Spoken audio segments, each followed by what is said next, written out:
Good evening, everyone. Welcome to the Select Board meeting of Tuesday, November 18th, 2025. We're gonna go ahead and open the meeting. If we want to do just a quick roll call, we're missing one attendee, David Modell, but Arnold here. Snell here. Stevens here. Triola here. I'm just going to run down the agenda tonight. We'll open with community input, followed by appointments and resignations. We're going to do the fiscal year 2026 tax classification hearing, followed by the review and vote on the natural gas contract for the town. We're going to open the annual town meeting warrant, just in case people are getting antsy about not having a town meeting. We're going to move into the next one. Then we're going to have a review of the fire station renovation building committee charter, personnel policies discussion, town administrator evaluation discussion, then the TA report, liaison reports, review of warrants and minutes, and closing with community input. So with that, we will begin by opening up for community input. Does anyone in the room have any community input they want to provide? Okay, seeing none, is there anyone online that wants to provide any community input? Okay, seeing none, we'll move on to appointments and resignations. And so tonight, we have one volunteer resignation to note, Rob Peary from the Transfer Station Action Committee. And we have three appointees, correct? Mm-hmm. Yep, 3 appointees. So, so we have notification of the one resignation, and then we have 3 appointees beginning with Diane Staheli, as a member of the Cultural Council with a term to end June 30th, 2028. And I know in the packet there was a letter of endorsement from the Cultural Council or Commission, as well as her information. So was there any discussion on that particular appointment? Seeing none, does anyone want to make go ahead. Oh, I had a question. I mean, if there was some sort of note from, was it Gretchen, that she's. Oh yeah, that was right. She's inactive. Or Inactive. I didn't know was what that inactive meant. or maybe it was the other one. Was it her or the other one? It was Diane Staheli. Sorry. It's on Zoom. Yeah, so I didn't know. I did notice that. Yeah, Here, good call. let me bring up the. Yep. Let me hold on. Let me get my packet up. We can try it. I didn't see that. Okay, so Melissa responded to Gretchen's email that Diane is marked inactive as of June 2025. Her address is blah, blah, blah. But I didn't know what inactive meant. We don't know. She says she's lived in Carlisle 7 years. Mm-hmm. Probably maybe on the voter roll. Do you know, Ryan, on that one? I'm sorry, what was the question? What does inactive mean? For a volunteer? This is for the first, yeah. Yeah, it says she's marked. This is from Melissa. Oh, Melissa, the assistant, yeah. Is marked inactive as of 6/25. She lives at, oh, that's the next person. Huh. Yeah. June. It's probably a. June of 25. I don't know what that. We don't know what it means. So maybe we get clarification on that before we vote on that one. Yep. Maeve sounded like a fine I mean, I'm sure they're both fine candidates, but Maeve had a more clear situation. She was active. Active. She lives. As does, She has a pulse. as well as Alan, right? Gilden? for Alan the Gilden, ESC. yep, Oh, I no see, question okay. about him as well. Do you want me to move both of those bottom two? Sure, if there's. Okay. Yep. I move to appoint Maeve Lobo as a member of the Cemetery Committee with a term to end June 30th, 2027. Just for our information, she's filling the vacancy created by Dana Booth's resignation. And I move to appoint Alan Gilden as the Environmental Sustainability Committee representative to the Safety Committee. I second that, those. Okay, is there any further discussion? Seeing none, we'll do since we're all here and present, David, you want to just announce yourself real quick? David Modell. That way we'll just do a voice vote. So all in favor of the motion, say aye. Aye. Aye. Opposed? Motion passes. Ryan, did you have something to add? Working on it. Oh, okay. Ryan, you had a notification of TA appointments? One is Scott Hammond as the interim. Do you want to cover that in your TA report, or do you want to? No, we can, I'm just letting you know, John Mativier is moving on, as everybody knows. And that is sad, and we'll have more thoughts about John. But Scott Hammond, who's been acting in John's place whenever John is gone or vacations, et cetera, has agreed to serve until the new year in order to give us some transition time. And then after that, he would want to go to more of a local inspector role, so we'll still need a commissioner. But notifying you that we appointed Scott to fill in this interim period, and there's 2 weeks of overlap here, so they know each other and they'll work together anyway, but Scott's getting a good transition from John, so we should be good for 6 weeks while we figure out a more permanent solution. I noticed from the minutes of the meeting we had where we covered the budget that there was a discussion raised by, maybe it was Christine, that this might be an opportunity again to consolidate or regionalize that position, so before we leap into recruitment, I think we should take a look at that. Yep. When is John's last day? It's not so Last much- physical day was last week. It's not John, it's Mr. Hammond, and he'll be around a while. Well, I Only meant till the when end is of the John month. Mativier's Oh. last day? We had macaroons for him the other day. He was gone. I didn't realize, sorry about that, okay. Didn't you No, get we the didn't. invite? He didn't want a thing, so Okay. we had everyone pick up a macaroon and go to his office and talk to him. Okay.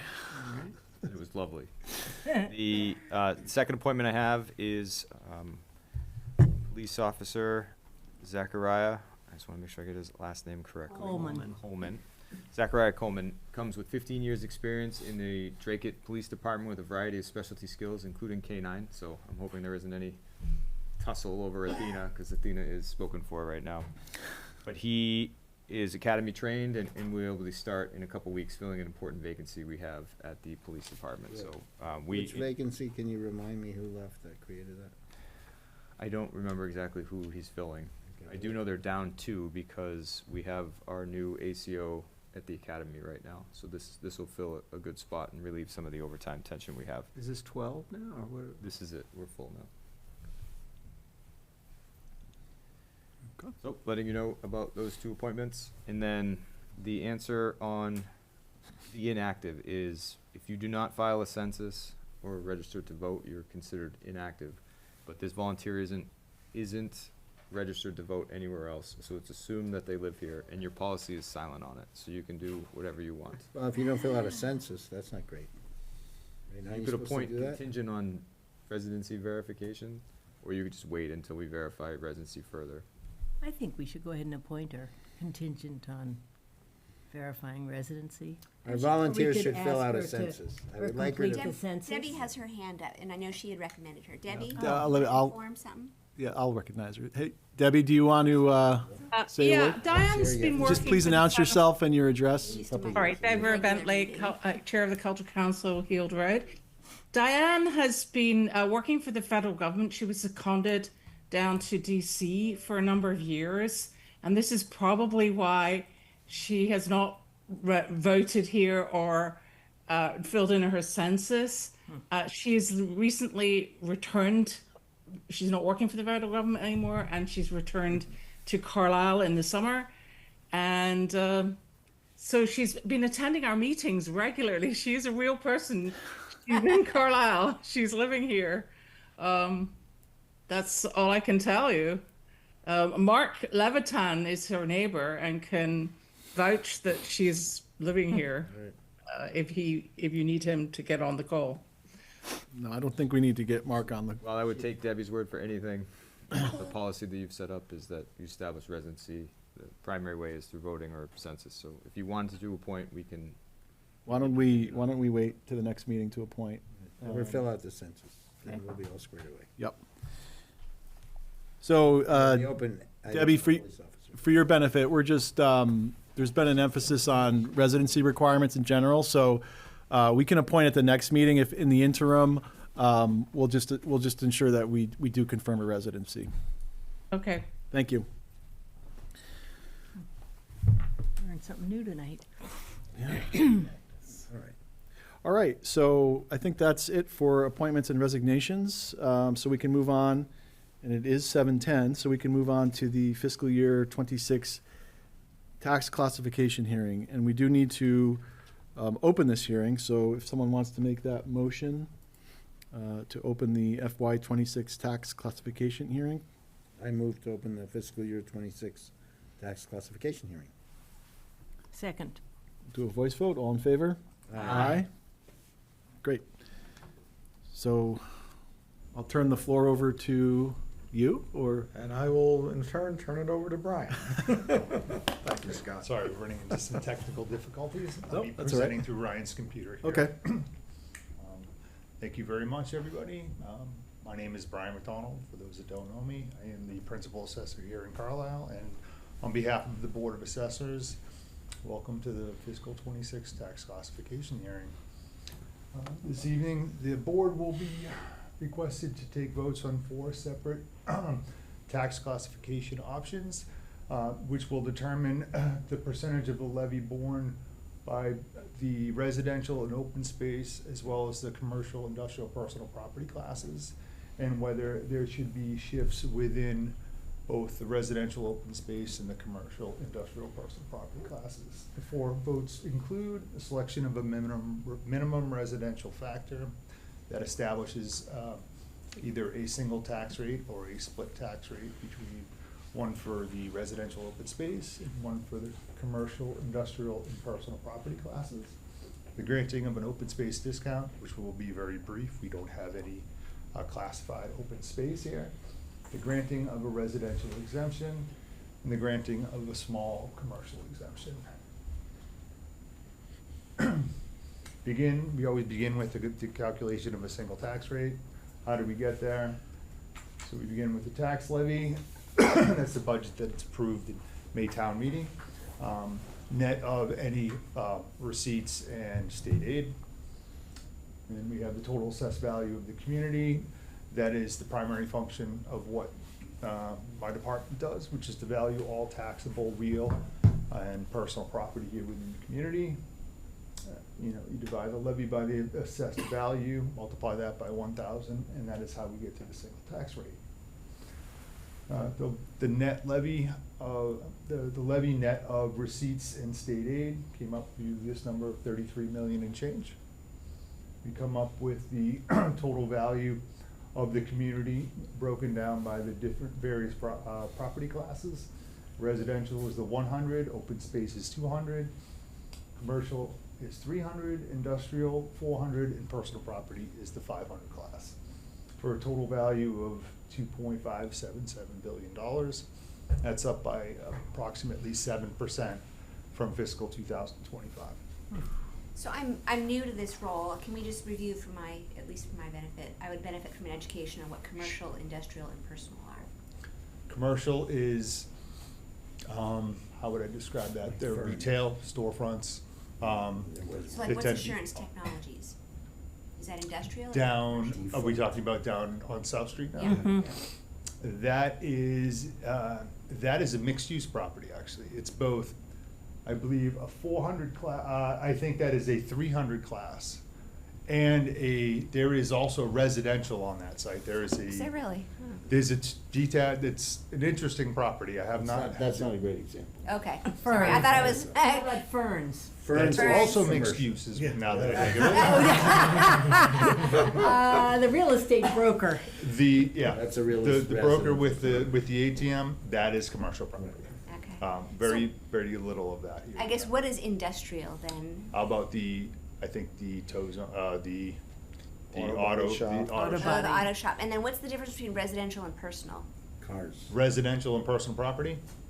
Oh, Residential Personal pro- is just cars? you're No, saying? it's not correct. Cars, Nope. No, not cars. Nope, no, it is not. cars. Personal property are assets owned by taxable business, taxable assets of a business that the business used to operate, whether it be machinery, depending upon whether it's whether it is a sole proprietorship, partnership, or incorporated, all will dictate what assets are deemed taxable under Mass General Law. Okay. So Clark Farm. no administrative or no furniture or fixtures are taxable if you are incorporated, as opposed to a sole proprietorship. In a partnership, all assets are considered to be taxable. Mm. Okay. And if you're a manufacturing corporation, it's even less. they tend to have most of their assets completely exempt. Great, thank you. So, So I was about to write it down, of course, I've forgotten what the 7% was that The you said. growth in the- It's a the growth- 7% growth in growth valuation. over FY '24, or Four. 25, we're saying, or 24? 25. 25, We're setting the 26 tax rate. the right. fiscal 2026. So that was the adjustment to the total value of the community from 25 to Okay. 26. So, Brian, you come out with this now. We had a budget approved in May. So the first few tax bills, you adjust up? How do you make that? That's a great question. Yes. Those are considered to be preliminary tax bills. Yeah. Those are typically one half of the previous year's net tax bill. Yeah. They split that in half. They bill that out for August and November, and those are payment in lieu of a value and a yearly tax bill for each property. And what we do with the actual tax bill process after this is we import values. We also import the tax rate that is approved this evening. We then calculate the total bill for each property for the year. Yeah. We then deduct what the prepayments were in August and November So you and adjusted that. split the remainder balance over the last two payments of the year. Good question. All right, so putting that all together, we come up with a single tax rate of $12.81. What was it last year? 13. 13.18. Because if our budget went up less than the 7% appreciation, the rate would go down. Well, there's a couple things in play there, David. Okay, so we have 7% appreciation. So typically, in most communities, if we were limited to 2.5, proposition 2.5% increase. If all properties stayed exactly the same, there was no changes, everybody would go up by 2.5%. When you have, so for the tax rate purposes, if we went up by 2.5% and value went up by 2.5%, you'd see no change. What we have here in Carlisle, which is different, is you have excess levy capacity. You have the factor of, I believe the increase was close to 3.5 Yeah. in that neighborhood. And then you have the 7.2% increase in value. So that will still result in a decrease in the tax rate. Right, that's what I said, Yeah. Got it. A little bit different than elsewhere. Your taxes are not going down. With decrease in tax. That has nothing to do with me. Right, doesn't mean No. your bill's not going down. Right. Okay. Okay. Just some review of the sales data from this, so when I'm looking at 24, that's calendar 24 and 25. This is just kind of a forward-looking projection of where we're headed into fiscal People did well. 27 here. Mm, So, the median sale price from 2024 on 52 sales, the arm's length transaction we had was 1.365. The sale to list ratio, that's a measurement of the demand for real estate here. Ratio above, or percentage above 100 indicates that properties are selling just slightly above their list price. Stark difference from calendar 2021 or fiscal 23, which was an interesting year.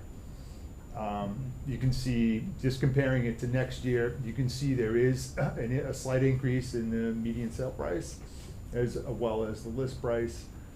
One thing to keep in mind with regards to this information is the sales that I'm seeing in 2025. You can see that gross living area is significantly over and above from the sales in Bigger 24. houses, that's what it says. Larger homes, there have been a lot more sales in excess of $2 million in the current year, including not just new, established housing stock, just not new construction. That's an indicator that there is continued demand, even not just for new construction, but for properties of all type, as well at the higher end of the single-family price range. And some part of that increase is going to be associated with the larger gross living area.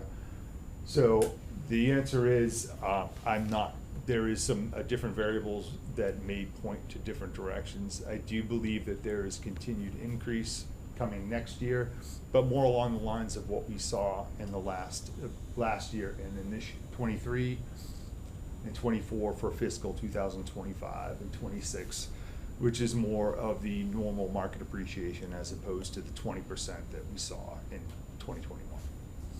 A couple valuation highlights I wanted to make, just to mention, you know, that of that 7% increase that I mentioned before, there were target adjustment to land values. I would say that not all neighborhoods were adjusted equally. What I've seen is valuation compression between the value of different neighborhoods. I have consolidated, I think there were 7 or 8 neighborhoods, different land values when I got here. I think we are down to 4 different neighborhoods and differentiated throughout the town. I think 2 of them might actually even have the same prime site total cost. Can you just What clarify was what you that? mean by Yeah. neighborhoods when you Sure. in that? So what neighborhoods are not thought of in the traditional sense. Neighborhoods are a collection or a group. This is an assessor term now. Yeah, so I, as Not both, our, as like- both an appraiser and Yep. an assessor, I can speak to both. Yep. So when we're speaking of neighborhood, as an appraiser, I would say Hanover. Okay, that being describing a specific area or a number of parcels. When we're talking about neighborhood from an assessment perspective, those would be areas or lots where the land value would be equivalent to another neighborhood, to the same to lots, and it may not be proximate, but have an equivalent market value. Is that based on geographic location, or is it houses on the lots because they're all $2 million homes, so that creates a neighborhood? How does that? Well, that's how it traditionally worked, I would say. But when you start to see the lower end of homes, and from what I've seen with the scarcity of buildable lots here, what that is indicating is that there is compression between the highest, I would say, there's River Road, and then there's the other 3 neighborhoods. And there's a little or smaller differentiation between those 3 neighborhoods that I'm mentioning than there were in the past before I got here. But the theory is, if you have a house in, say, Hanover Hill, I mean, that's not a great example because all the houses look alike anyway. Right. So maybe someplace where there's a little more variety of housing stuff. But you have a house in that neighborhood versus some random house that's the same house on the same size land somewhere else, you might command a premium because Yes. you're in this better neighborhood. Correct. Right. What are the It's- 4? River Road, Hanover Hill? Well, Hanover is not its own neighborhood in Okay. itself. They're given rather arbitrary, that most communities assign a number, 1, 2, 3, 4. And that's essentially what it is here. They're given two-letter designations. That's historical. I didn't build it, but that's the way Patriot does establish those.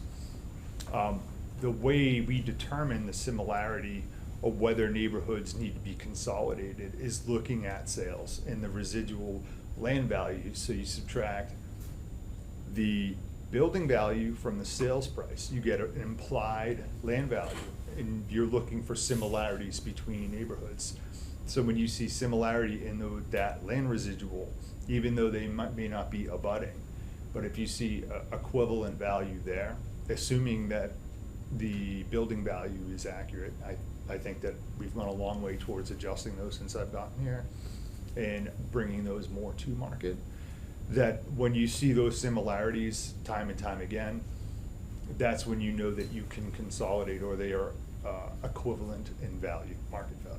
One of the things we've been focused on in the last year or two is trying to consolidate and reduce the number of neighborhoods as well as the number of home styles that we assess on. And there's a good reason for it. And as you can see from his graph up here, we only had 53 home sales in the whole year, right? So- Sorry, could you just introduce yourself? Just Oh, for I'm the sorry. record? I'm Ken Mostello. I'm the chair of the Assessors Board. So, to the point being that we have very few sales in Carlisle overall in town. So the concern is, how do you start to make, how do you have comparables if you have all of these categories of styles and neighborhoods? You gotta try to condense that down as much as possible so you can get some reasonable So- comparisons. Does every house slot into one of the neighborhoods? Every house, every home is So within a neighborhood is neighborhood. like, as Scott said, it's a assessor term, it's not like we think. It could be Correct. two It's streets like a on classification. opposite ends of town. Yes. So, that's question one. Question two is, so you did, 2 years ago or whatever, or 3 years ago maybe now, you decided that, colonial, mid-century modern, blah, blah, blah, deck house, you had these things, right? So you were kind of sorting that out. Now you come to, so you remove, you look at a property, you've got a categorization, whether it's consolidated or not, you have a categorization of the house. So the house gets appraised on that, with that lens, and then gets deducted from the total value. Now you've got the land. So do you have a similar rubric, like, is it next to a stream, does it have a hill, I mean, what are the, it's not just like it's 2.3 acres, it's gotta be some other qualitative thing to bin those in, right? So you're saying, here's what I would say. There are houses along River Road that are vastly different with those sites. Vastly different from the rest of the sites here within Carlisle, along the eastern side that front along the river. Yeah. Those would be a very separate neighborhood So from let's the not, other three. let's deal with the broader case of, Do I differentiate with properties that are, so 2 acres is the prime site, even Yeah. though that we do have 2 or 4 acres. right, Prime site is considered, from an assessment perspective, we use 2 acres as the prime site. You're looking at somewhere in the $600,000 range. The sale that we had on, the corner of Carlton right there, that really kind of, there is a newer home that was constructed within an established neighborhood. You see the changes that are ongoing, all those, you had the bundled sale of the lots for the new homes that are being constructed at the end of East Riding. While those were a bundled sale and not considered arm's length transaction, I think the sale price of those homes, if you were to go through the land residual methodology, you're looking at a land value that may be similar to a neighborhood, to other neighborhoods that were more, that were superior in the past. And there has been compression between the premium between those other 3 neighborhoods. As in the past, there may have been a wider disparity so between. but you're basing it on like, that end of East Riding, Yeah. maybe they spent $2 million for a house, but they're looking at their neighbor's garage. Like, to me, Someone 2 still- acres, schmoo David, acres, like, that's not The great. thing that right? I've learned over my lifetime is there's a Yeah. house for everybody. Okay. And, But you're using the the- way you're right. looking at it as someone who's been here in Carlisle is Yeah. how a lot of people look at it. Right. And I was that's just not- gonna say, I think also one important point here is that, when it comes to land in particular, Yeah. the question is, how do you extract the value of a lot, given that there are very few, land-only sales in town. We have very few buildable lot sales. So maybe, just so we don't tie this all, it seems to me that you spent a lot of effort to categorize house styles. Style. So, yep. okay, so my house, Barney's not a good example because she's got a unique house, and I don't know Christine's house, but let's just say, we have houses, I've got a deck house, she doesn't. We sell for the same, or close, or whatever, but you know that deck houses command a premium, so you would deduct more, and then my What- land is what less, would just be- by arithmetic, right? That's a good question. There are more details that should be factored in there, is gross living area. Other amenities, whether it be, hardscaping, other So side you are improvements. you are putting. All of that is factored Condition, in. depreciation, Got it. Okay. all of I those think I get got it. factored in there. That goes to the fact that one of the other things that we recognize is Yeah. the need to update the information we had on the housing stock here in town. I'm happy to report that I believe we have a 95% cyclical compliance rate as of today, with plans to improve upon that beginning in the spring once the weather improves again. But we've brought that up from, I believe, 44% when I Wow. first arrived. It was bad. Good. the other, and I know we need to move along with this, Sure. but the 390 in taxable new growth. Yeah, sure. tax levy, that's the, That would be new construction and improvements that Yeah. were not pre-existing. A lot of that was tied up in the construction of the new condominiums down at Case Walk. and is that more than in a typical year? How does that compare? You know, when I first got here, new growth in previous year was below the historical average, of which was around 300,000. Okay. If I stretch this back for about 10 years, you're averaging about 300,000 a year. So this is slightly above average. Right. You know, when I got here, I think there was almost 450, but that was making up for stuff that wasn't captured in the previous year due to the death of my predecessor. And if you multiplied that by 13. multiplied by 12.81. That would actually, the new growth is calculated using the prior year tax Okay, rate. but that's how you would get the value. Yes, that's how you Or come the up. other way, you back it out. That 390 number, yes, you could back into what the total new value would be based off of that formula, David. So the average single family is now up to 1.356.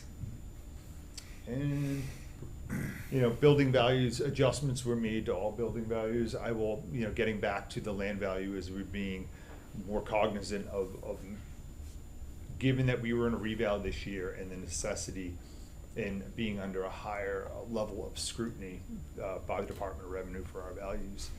You do have, you know, split entry style homes. The cost associated with that building is not what it would be to construct it nowadays. Why? Because it's functional obsolescence. It has to be built into that value, because if land is what it is and it remains, if that home were to fall down or to burn down, that's why they're prime redevelopment. You see those homes being either vastly expanded or torn down to make way for new homes. Questions? Okay, so what we have now is present the information with regards to the minimum residential factor.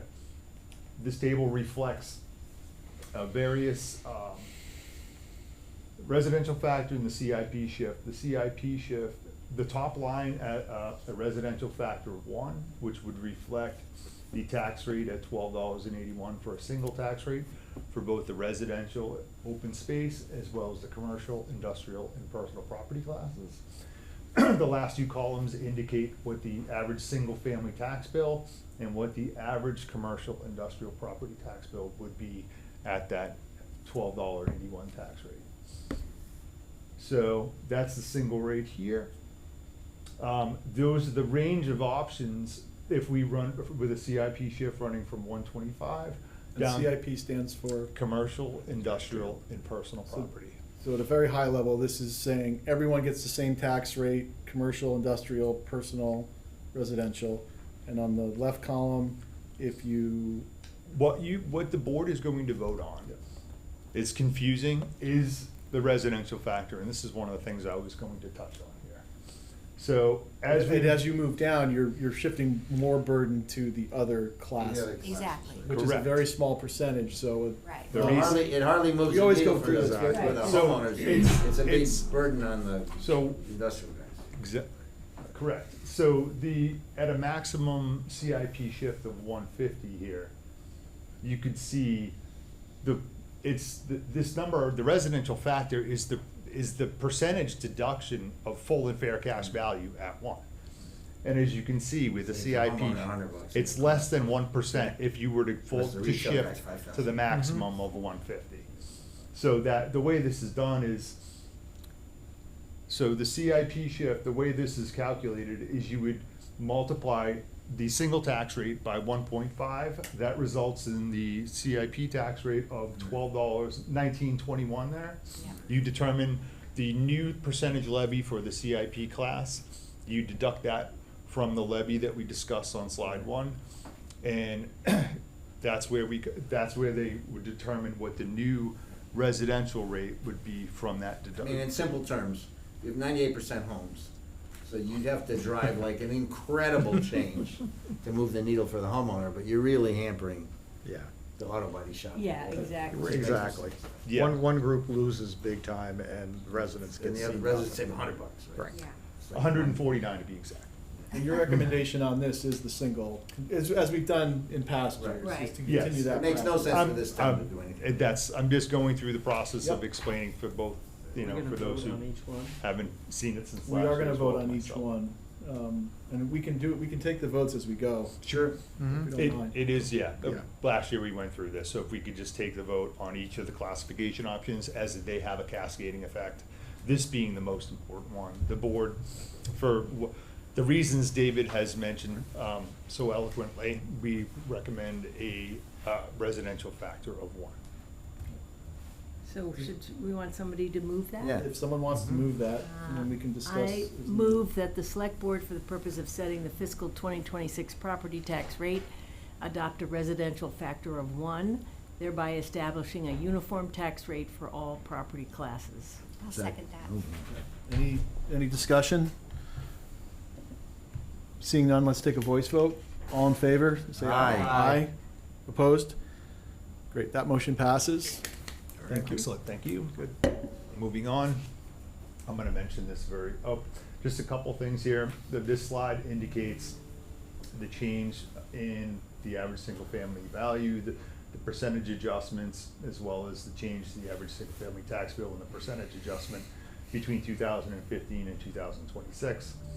David, I took your note and made sure I corrected that chart to the right so it cascaded in the proper direction this year. As you can see here, for fiscal '26, single tax rate is 17,380 for the average single-family tax bill, with the increase being 643, excuse me, I need to put my glasses on. Before we build any public safety buildings. David? So, one of the things I just wanted to point out once again, 7.38% increase that, I was reflecting on earlier. Why was I mentioning 5% increase to the sales? I like to be somewhere around 95-96% because of the reval this year and the land residual analysis required by the Department of Revenue that required a higher assessment to sale ratio. It's closer to 98%. So that's why you're seeing the percentage higher than the market rate adjustment from the sales that I mentioned in the previous Well, we're slide. finally, to your point, I think we're modulating the whipsaw of COVID. Like, if you look at the COVID years, Yeah. crappy and then like jump and then like nothing and then jump, it's like, now we're sort of modulating. Yeah, that 2022 0.45% set me up well for the next year. It was busy. Moving on. Look at that. All right, this is the last slide. So this chart here indicates the average single-family tax bill. And the blue line indicates the percentage the average single-family tax bill is as a percentage of the income per capita as reported by the Department of Revenue. You can see the trend line here, that it's been steadily decreasing and down to, up slightly from the previous year, but settling at 8.09%. That's amazing. I mean, It's a really interesting. it's part of the K-shaped economy. We don't have too much of the lower leg of the K, Right. but, I mean, for, people are doing well, yeah, the tax bill is easily absorbable. And then there's some people like it's a big deal, right? I mean, that's just the reality. Yeah, Yes. It's, bifurcating. Retirees. yeah.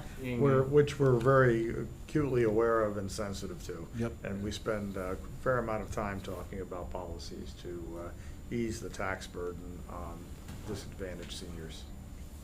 The town has done, I will mention that there's a reason, I wanted to point that out, and that was a great comment by David, because it's something I was going to get into a bit later, not part of the classification, but will affect the tax rate, and that was the implementation of the means tested senior exemption, which was voted upon the first year I was here at Maytown meeting, but wasn't signed by the state legislature until December of '24. So this was the first year that it became effective. But I'll get into that in just a moment. I'm just doing a time check. So we're at Sure. the I'll be allotted time, fast. but we don't need, I don't want to rush through this, but let's just make sure we Sure.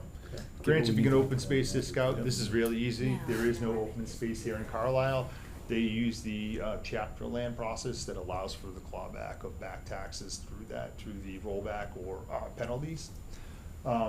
Because there's no open space here, I just suggest that we move to not grant an open space discount, as there are no eligible parcels. Go for it. I move that the board does not grant an open Suggest, space rather. discount for fiscal year Pardon. 2026. Second. Any discussion? Seeing none, we'll take a voice vote. All in favor? Aye. Opposed? Motion passes.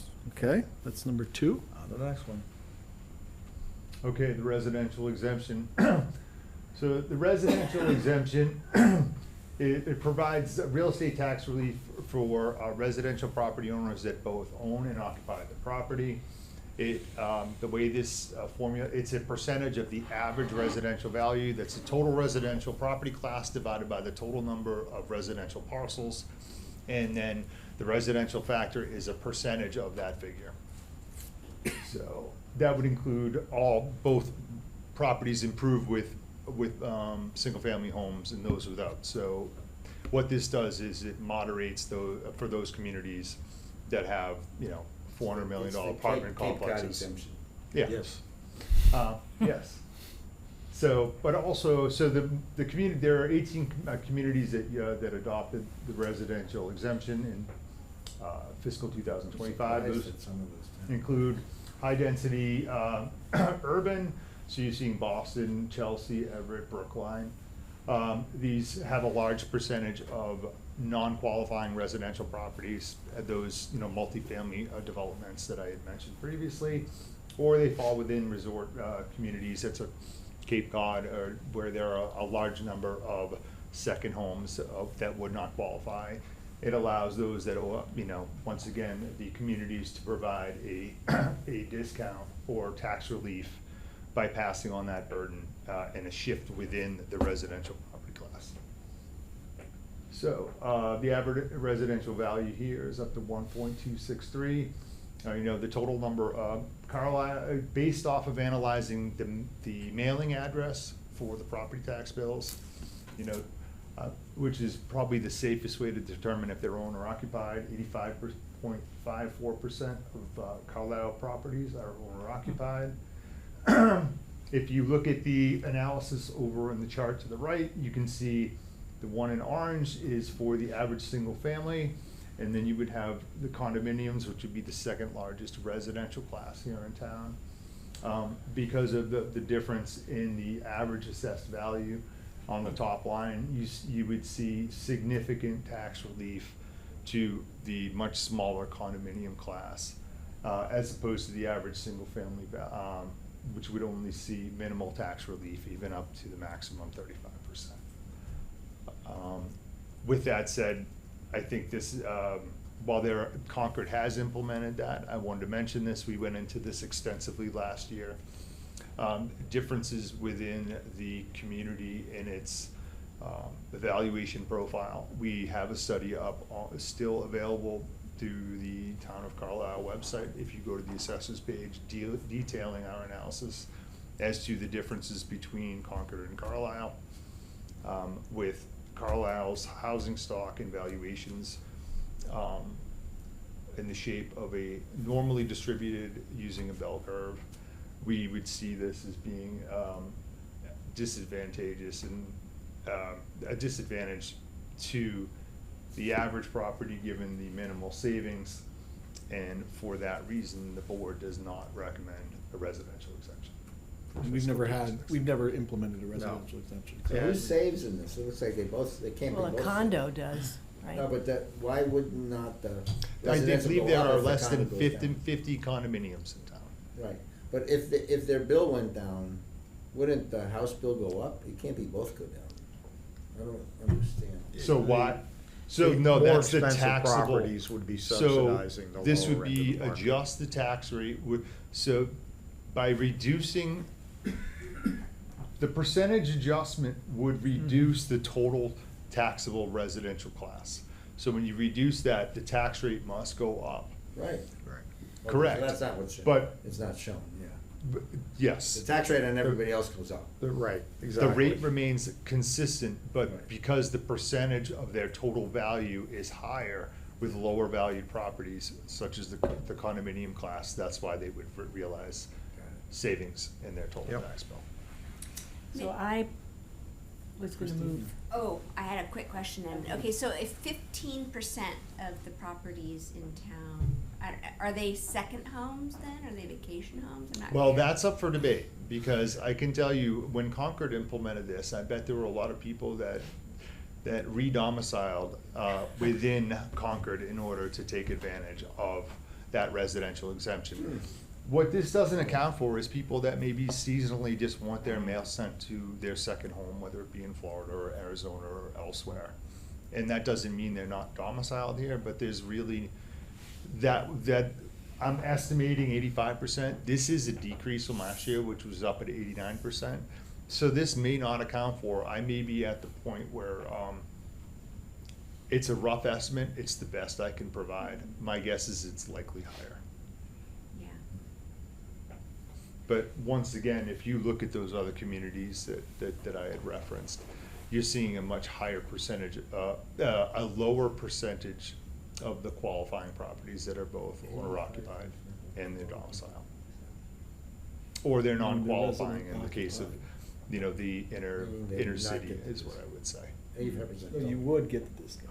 If the resident lives in the property, you are eligible for the discount. Right. So that's the It's issue. basically a tax on like vacation homes and, Right, right. They would So exactly that what should it be- is. pick $1 up more billion of it, more. yeah. yeah. And it's a 15% tax on would show landlords. the difference. In Carlisle, yeah. Be ridiculous. It works out well for the year-round residents in Nantucket, yes. Yeah. That's Yeah. right. Which you want, because you Yeah. want. people- Yeah. Correct. Yeah. You need those people that live there and To be make able to that afford to island live there. the community Yeah. run, yes. Okay. All right, I move that the board does not adopt a residential exemption for fiscal year 2026. Second. Any discussion? Seeing none, we'll take a voice vote. All in favor of not adopting the residential exemption? Say Aye. Aye. Opposed? Yeah, okay. That's like a double negative. I do have to mention, this is not a classification option, but I know if we go back to the first vote the board took, they approved the tax rate of $12.81. Right. The way in which the means tested exemption works. This is the senior exemption that This- was. this is the it was new- recently approved by the legislature. Yes, this Approved is by a home rule petition. Yep. Each community that has implemented this beginning over, I think approximately 10 years ago, initiated by the town of Wakefield, and then adopted by various other communities. Because with the inaction of the inaction by the state legislature to increase the award amounts of the existing statutory exemptions and the waning effectiveness of those exemptions towards a percentage of what the average single-family tax bill is across the Commonwealth. Because of the lack of agreement at the state level, as well as the requirement to reimburse the communities on the cherry sheets for those exemptions that have been granted. That's why you're seeing more and more communities going this route in order to provide, their long-term seniors with additional tax relief. Wakefield initiated this because they were building a new high school. I think if we remember, Concord did this because of middle school new construction was what initiated this, if I recall. No? That's my understanding. Yeah. So, just with regards to this, so it has to be owner occupied for a minimum of 10 years, over 70 years old, must have qualified for the circuit breaker, and assets not to exceed 500,000. Similar functionality to the residential exemption in the fact that what they do is we determine the award amount. The award amount is then translated into a reduction in the value of the property. That reduction to the residential class, that total number at the beginning, requires that the tax dollars then that are going to be exempted be redistributed among the remaining taxable residential property. So with what was approved previously on classification option 1 at a $12.81 rate, the total revised rate will now be $12.82. I will say, bringing the average single-family tax bill by $13. And just to be clear, this is not a vote or anything, this is just a No. report out on Information. How many- what this assistance or exemption is. Basically, it costs the average taxpayer an extra $13. $14 a year. Yes, and How many homes are there? 10 total. 10 total, and what I want to highlight is that graph at 8.09% of the median income per capita. I can tell the applicants range between almost 12.5 to as high as 40, almost 44% of their gross income. So this is reaching the people that this was intended to assist. And for the benefit of anyone listening, the qualifying criteria, is that's set by us or by the? Yeah, yes, we have some play in that, and some part of that is with regards to the state and their Massachusetts state income tax filing. Okay. And So we did have say in that, but we Yeah. pegged it to the state when we voted at the town meeting. Right. Yep. So we took it out of our hands, basically. Yeah, it's, I think, the final thing that I wanna mention is, the town was funding a tax relief program through a grant to the COA in previous years. Yeah. This has only increased the total award amount by about $4,000. And what I want everyone to know is the town was funding that in a different way. It was Right. something that was being COA. a direct line item, or whether it be an abatement that came out of the overlay. This really is not a large net increase by any means. It's just being, and the reason for me, as I wanted both yourselves as well as the average, the taxpayers listening, is if you adopted a $12.81 tax rate, why is it $12.82? And that's why I included this there this evening. Quick question, do you have any sense of how many how many homeowners could qualify for this exemption but don't apply for it? I will say we can only help those, I think we were successful. I attended men's breakfast, women's breakfast. We advertised in the COA newsletter. I personally sat and talked to more people. I can tell you, when I went to the men's breakfast, my experience, I presented for about 5 minutes, and they immediately all wanted to talk about MBTA.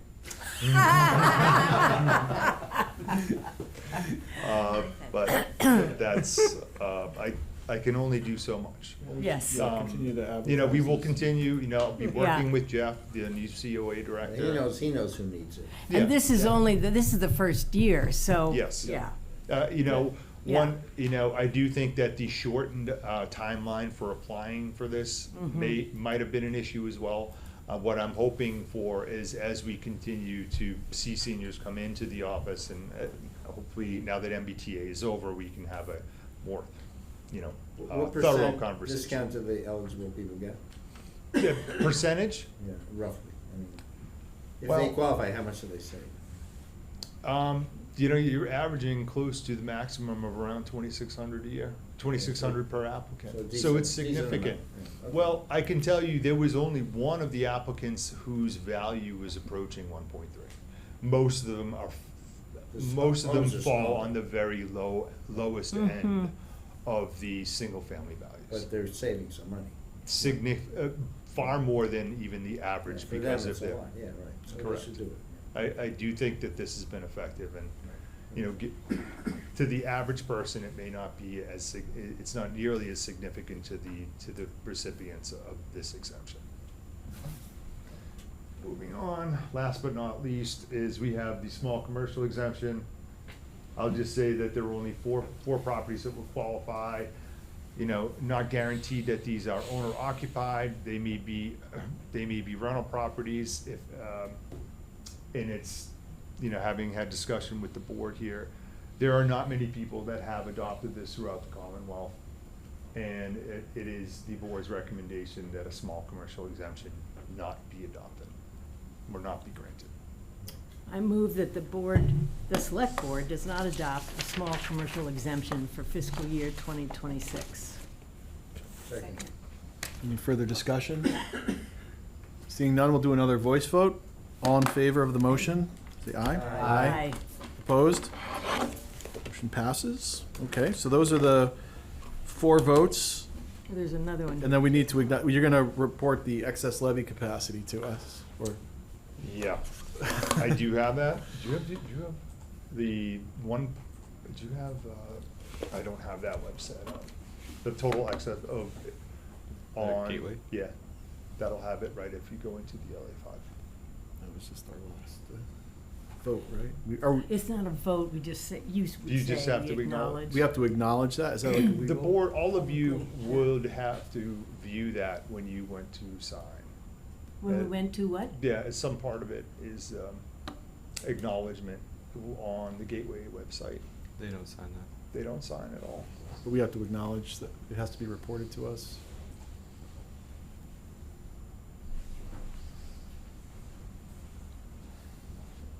Are we looking for that number? Is that Yep. the idea? Okay. There it is. $3,565,069.29. Say that again? 3,565,069.29. 29 cents. Okay. Okay. So that we have been informed. So do we need to, it's not a motion, we just acknowledge it? Yeah. Okay. So we'll get that in the minutes and in the record, that excess levy capacity amount. Great, so I think with that, we can Move close to the hearing, close, yeah, right. move to close the hearing. I move to close the FY 2026 tax classification hearing with thanks to the Board of Assessors and our assessing department. Thank you. Second? Thank you very much. Second. All in favor, vote? Aye. Yes, thank you very much, we appreciate all the, all the detail lot of and work. work that goes behind it. Okay. My head's spinning from just a few minutes of it. Yeah. It's dense. This is what? It's Dense dense. material. Oh, yeah, It's yeah. important. It's Thank important, you though. for doing it. All right, let's move along to the natural gas contract. Mhm. Ryan, are you speaking to that? I am. Okay. So, this came in today.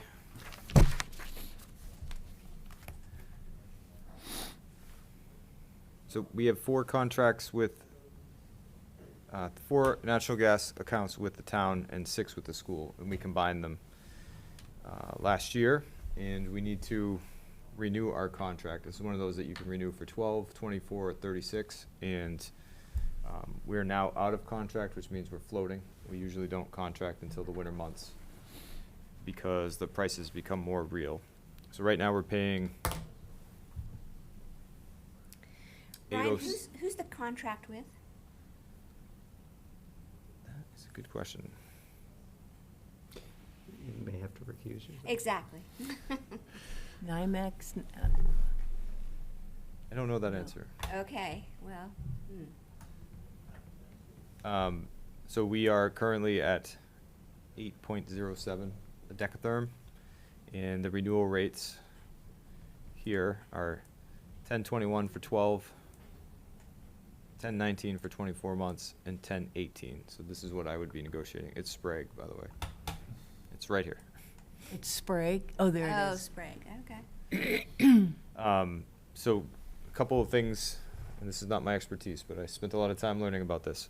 So the rate is going up, but the overall market is unclear. So they're not recommending a 24-month commitment at this level, but they are recommending that we take this level now. Otherwise, it'll be increased. And they don't think you should float in the winter months because floating or being uncontracted would cause spikes in our cost. Who is they?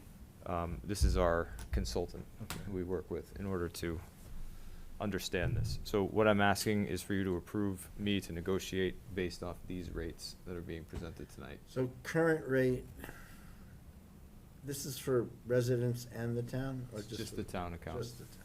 Yep. We don't have a similar, like, we're gonna talk about the electric, CCA, no. no, we don't have a CCA, so it's just what the town pays. Yeah. So right now you're paying what? 807, So it's really jumping up Hmm. quite a Quite a bit? lot. yes. Wow, and if you go spot, what's your inclination? I only can believe what our consultant told us, but that it would be a lot higher than this for 6 months, and then we might see some relief. So when is that, I mean, we're in a fixed contract right now that's gonna run out, or? Mm-mm. did We're we- No, out we're of- floating. Out of contract. Out of What are we con- paying right now, a spot rate? 8.83, So not terrible. but it's gonna jump if this is the market. Have you looked at other suppliers? Why Sprague? There's a lot of suppliers out there. From what I understand, they put it out to bid, and we can only accept those who are willing to work with us, and we are not a competitive market because we only have 10 accounts. I see. Okay. So typically, we get 2 offers, Okay. and one person says, no, thank you. Oh. Did you get 2 offers? We did, and this was the lowest. By a lot? They're relative.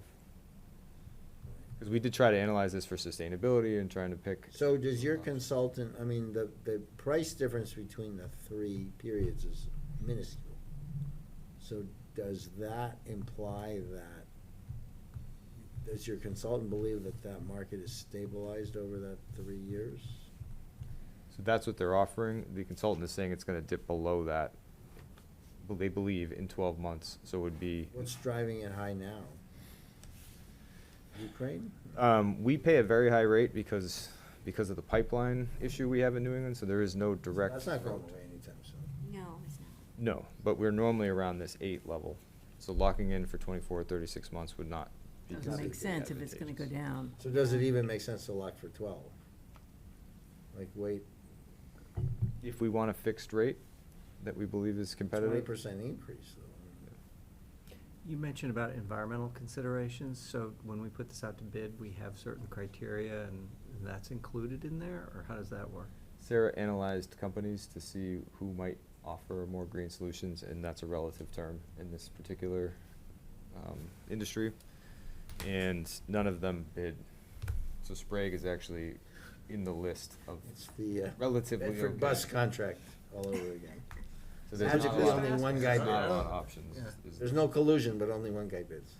But there's no Right. collusion. So Right. what do you need, so you need authorization to negotiate? Yeah, We can continue to float, or we can lock in one of these 12 or 24 or 36-month contracts.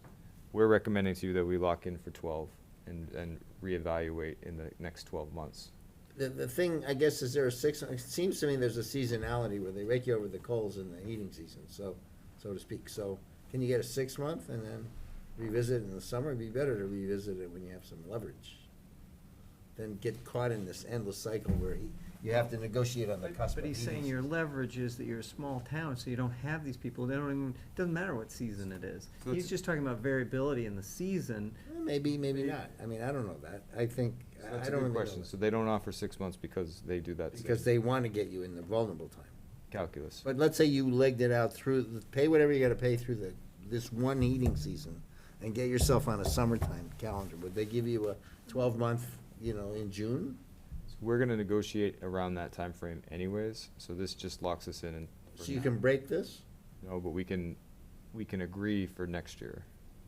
Go agree to what? You can sign an early contract that kicks in when this contract ends.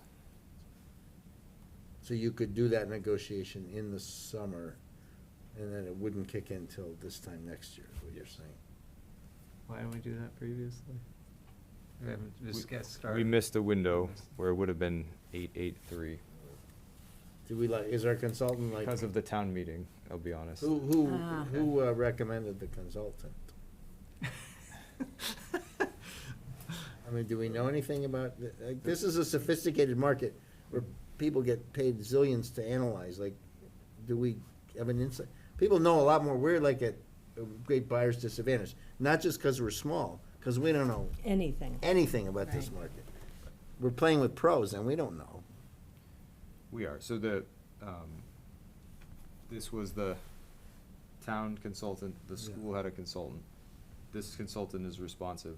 Almost no one wants to work with us because we're not worth it. So they don't make a lot of money off us. So we're working with this gentleman because he answers. Yes. There's that And he's been criteria. very accurate and responsive. too. Okay, so the Do we know- theory is that you, in like January, you're gonna pay like 12 if you don't sign up, like what? How bad do you have a sense of if you did float it? Like, do they, when you say it's gonna go up, is it like $12? Is it, they don't, I don't have a sense of that. Just to put in perspective, what's the magnitude of this Yeah. decision? Not very big compared to the rest of your budget. Oh, because we don't use much gas. All right, shall I go ahead and make the no, it's motion? $10.19. All right. Sure. Let him All right. negotiate. One decatherm. I should have looked it up, but I believe it's around 4,000 decatherms a year.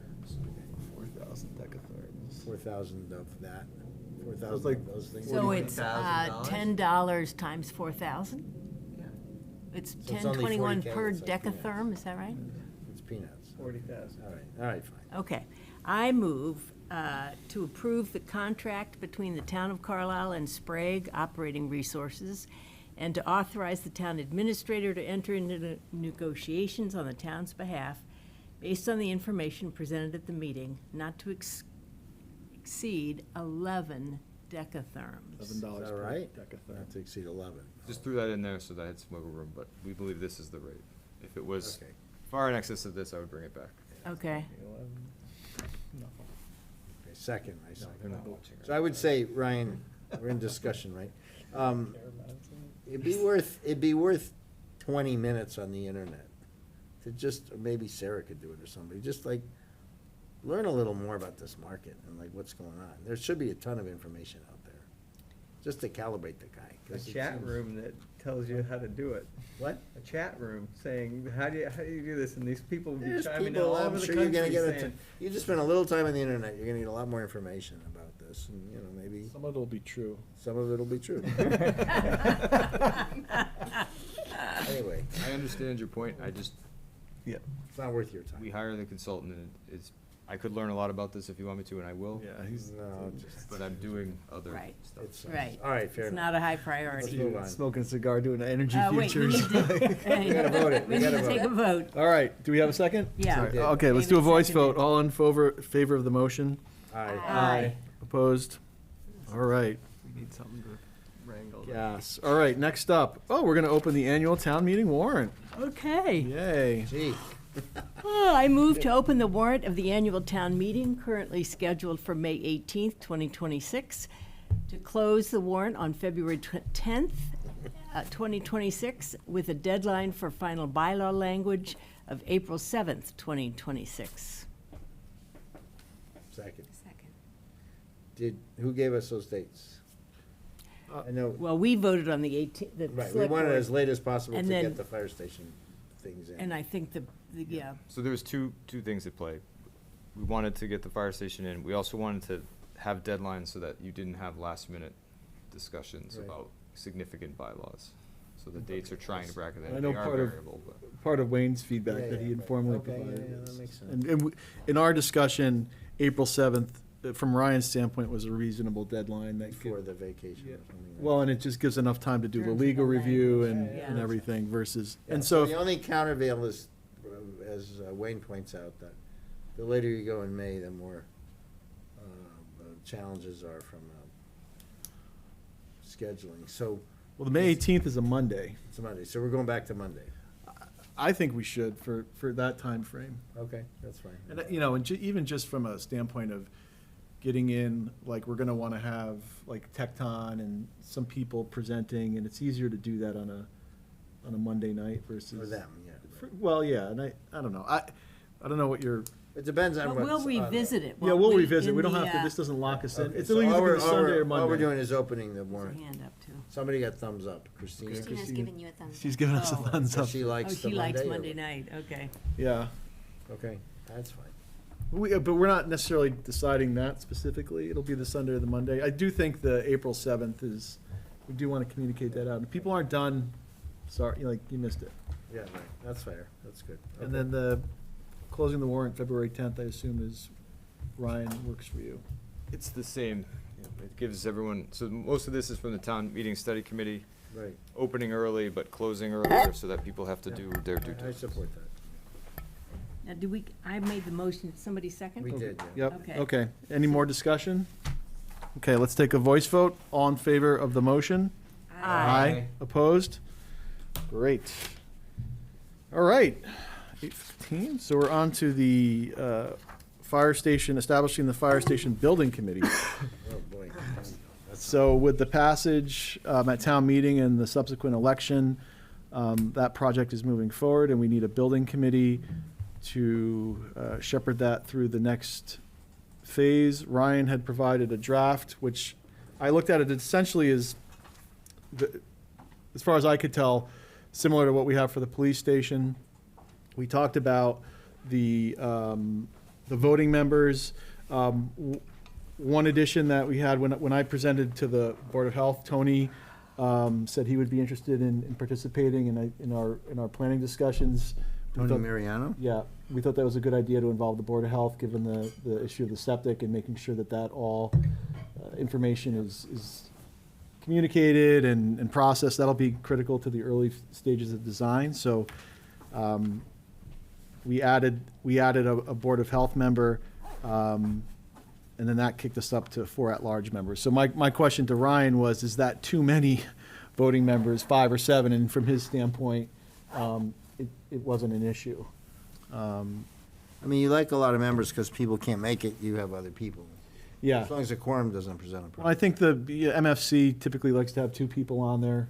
So by the time you end up adding in all the requisite people and accounting for some at-large members, it becomes a bit of a larger committee. But again, from Ryan's standpoint, he thought it was a good thing. Okay, all right. I don't think there's anything else in here that's specific or unusual language, like when I compared it to the police renovation charter. One member from MFC, but you think they're gonna want 2? That was what was suggested. So you're changing from what we have here in the packet? No. Do we have? It a- could no, be an it at-large could be an member. at-large. Because we're going to At-large publicize Could be an this, right? MFC member? Right. Yep. So it doesn't exclude a second MFC member? Yeah, Correct. Ryan, the question was, we were expecting probably 2 MFC members, but one would be at-large. Is that correct? By making it 2, you have to have 2. If you Right. want a second, you can have it at large, and then you have options. Okay. So that just gives us a little more flexibility based on, but you're okay with the size of the committee, correct? You think that's okay from your experience?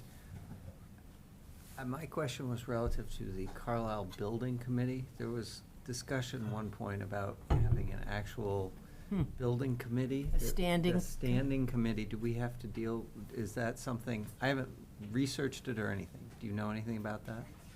So it's not that clear in your bylaws, but my interpretation of it was that there would be a building committee for any project, not that there is a building committee for all Ongoing, projects. uh-huh. Now, how would a building committee differ from the MFC?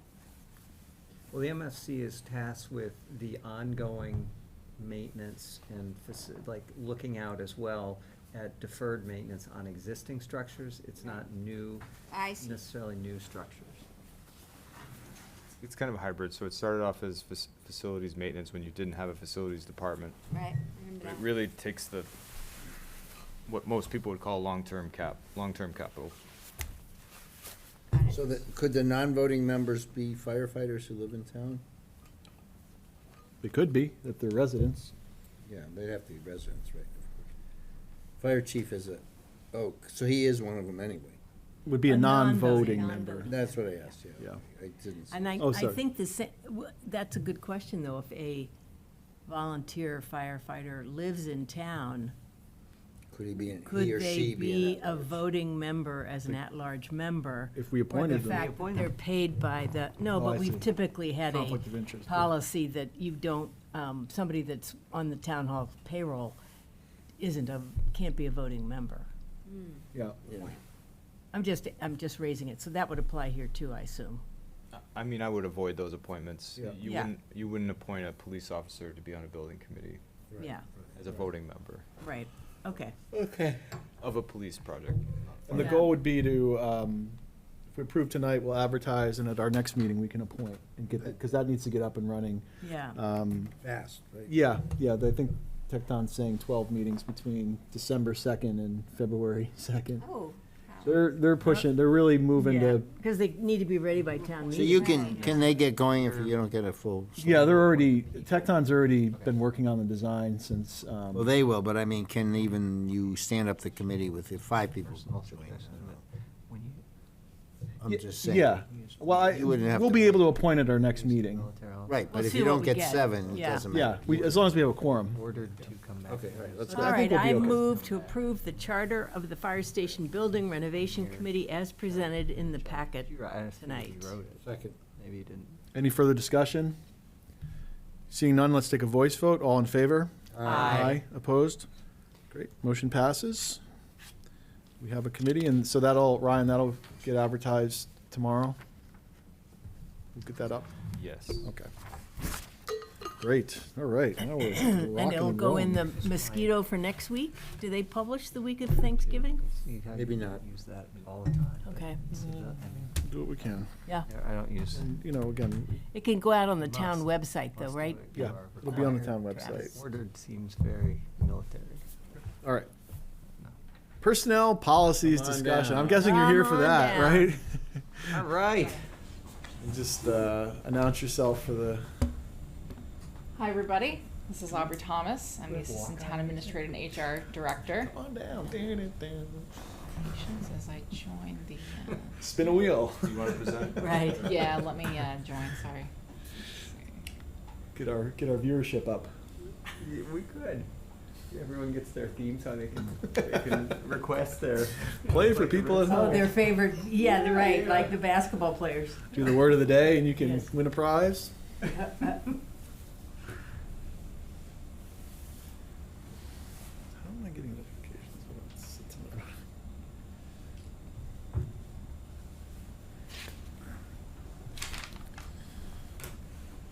All right.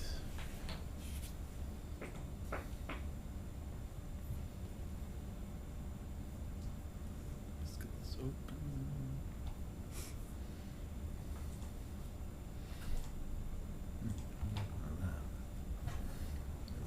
Should be good. All right. Hey, look at that, we're pretty much on time. We're ahead of schedule. Go ahead. Well done. We're actually 20 minutes ahead. Aubrey's eating Oh, into that one. 8:35, right. You know how much Ken Burns. Motion to approve? Started? You want to watch that? It's really good. Yeah. It started? I don't know. It started on Sunday It night. starts Sunday, so it's 8 to 10, but you can catch the repeat at 10 o'clock. It's But very it- interesting. But one can Stream it Now after. you can do look anything. at it later, yeah. You can always just, Yeah, I'm like a real-time guy. Like, I turn on the TV, I watch, and then I'm done. Yeah, yes, you can watch it anytime. And with that introduction, Aubrey, do you want to talk about our? Something totally different than Ken Burns.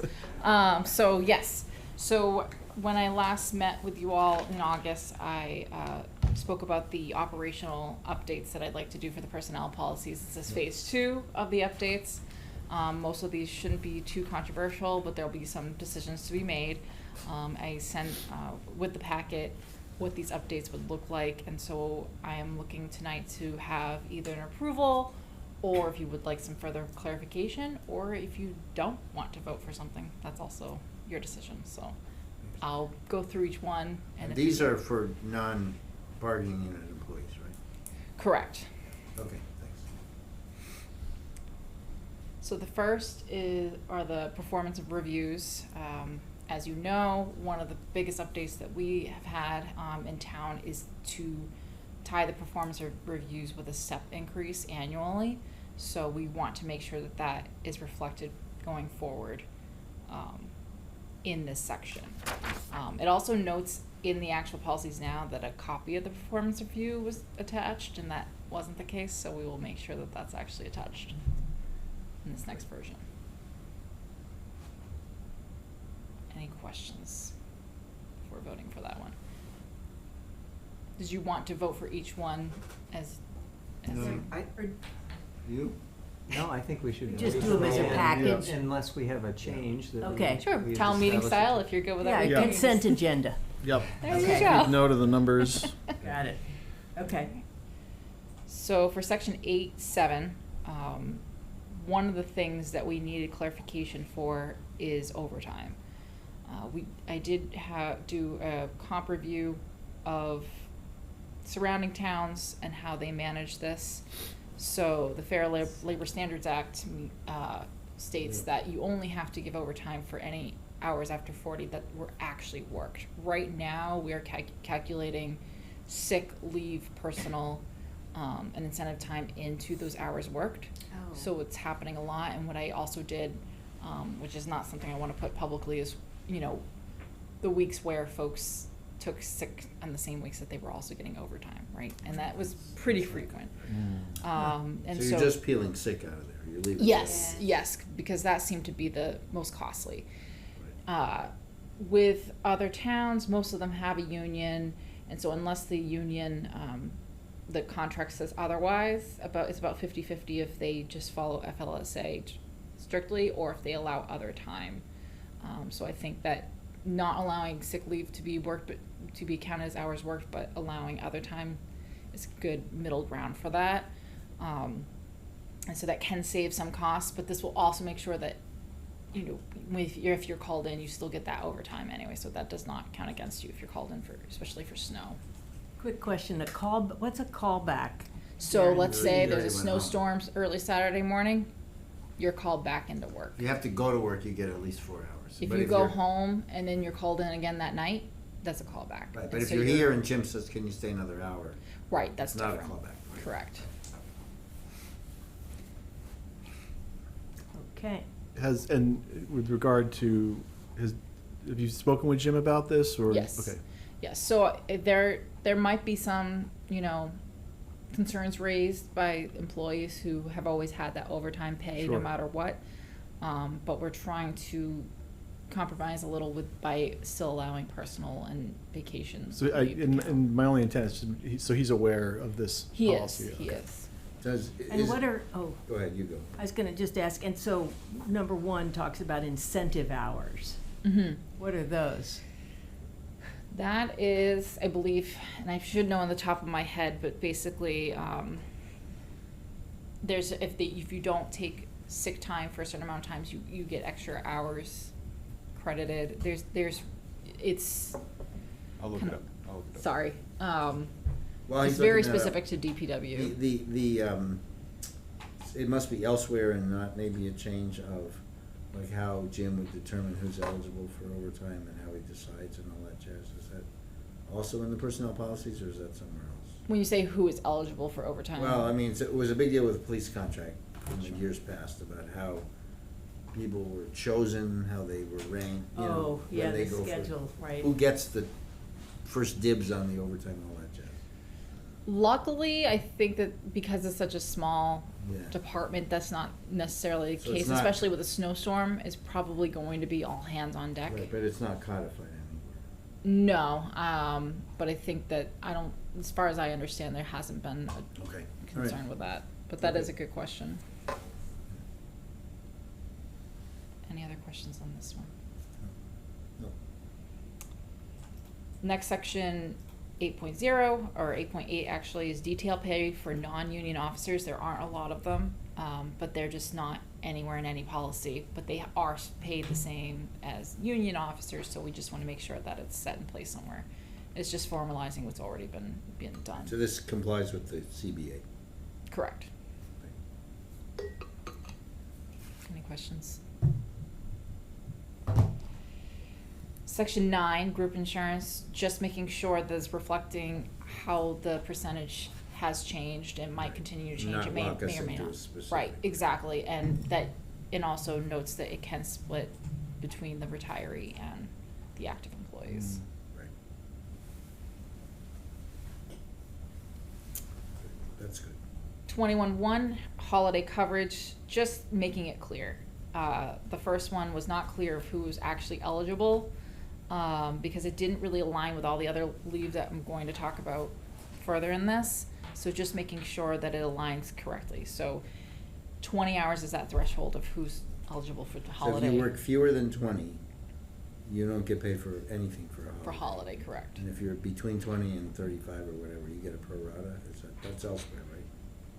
No, it's holiday pay. It's eligible for holiday, yes, but the other ones are prorated Right. depending on how many hours. But your holiday, if you don't work 8 hours, is not 8 hours, right? It's whatever the hours you work are, right? Right. If you're full-time, if you're 20 more hours or more, Yeah. so, yep. Any questions, other questions on that? Recognized holidays, this is an easy one. Martha, the library director, has been really fantastic in also helping review the policies. She noted that the library is no longer open the day after Thanksgiving, so this line doesn't apply. So But it's just- you reference the following holidays, but there's nothing listed after, but I imagine it's in the base. You just showed us the changes and there's no change to the list. The way it reads, there's no. Yeah, no listing of the holidays. Oh, that's just, I didn't put the whole rest, I just Yeah. put Oh, what I was holidays. adding, sorry. Holidays. Holidays, Got it. holidays do still exist. Slid that one through. This was just, This is like, what is it, Meta style, or who are they really, Amazon style, Yeah. right? Something like Yeah, that's true. no, yeah, this was just referencing that line, Yeah. removal. Yeah. Got it, okay. Okay. 21.3, holiday pay. This was just because how you get paid for a holiday, what counted as official or appropriate absence, it wasn't clear. That's all it said was and was officially and appropriately absent. What does that mean, right? So trying to define, that means you're approved, you didn't just not show up and then you're still going to get paid for that holiday pay, or you're out on FMLA, anything like that. There's a reason that you are out, so then you still will get that holiday So if you're pay. an FMLA and you're not drawing pay, right, you don't get paid for that, that's just you're on leave, right? Like if you're on family leave.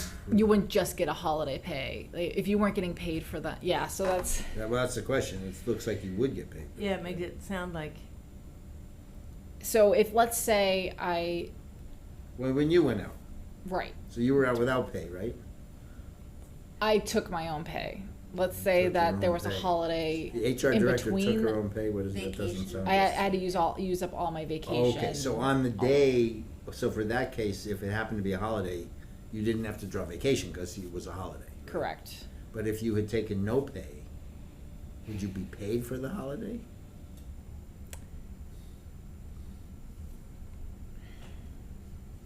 I don't think that we would do that because we. Right, so this it wouldn't- doesn't quite Yeah, so read- that's a good question, so that's something we need to make sure is clear. Yeah, so let's put a hold on that. Yeah, sure. 21.3. 21.3.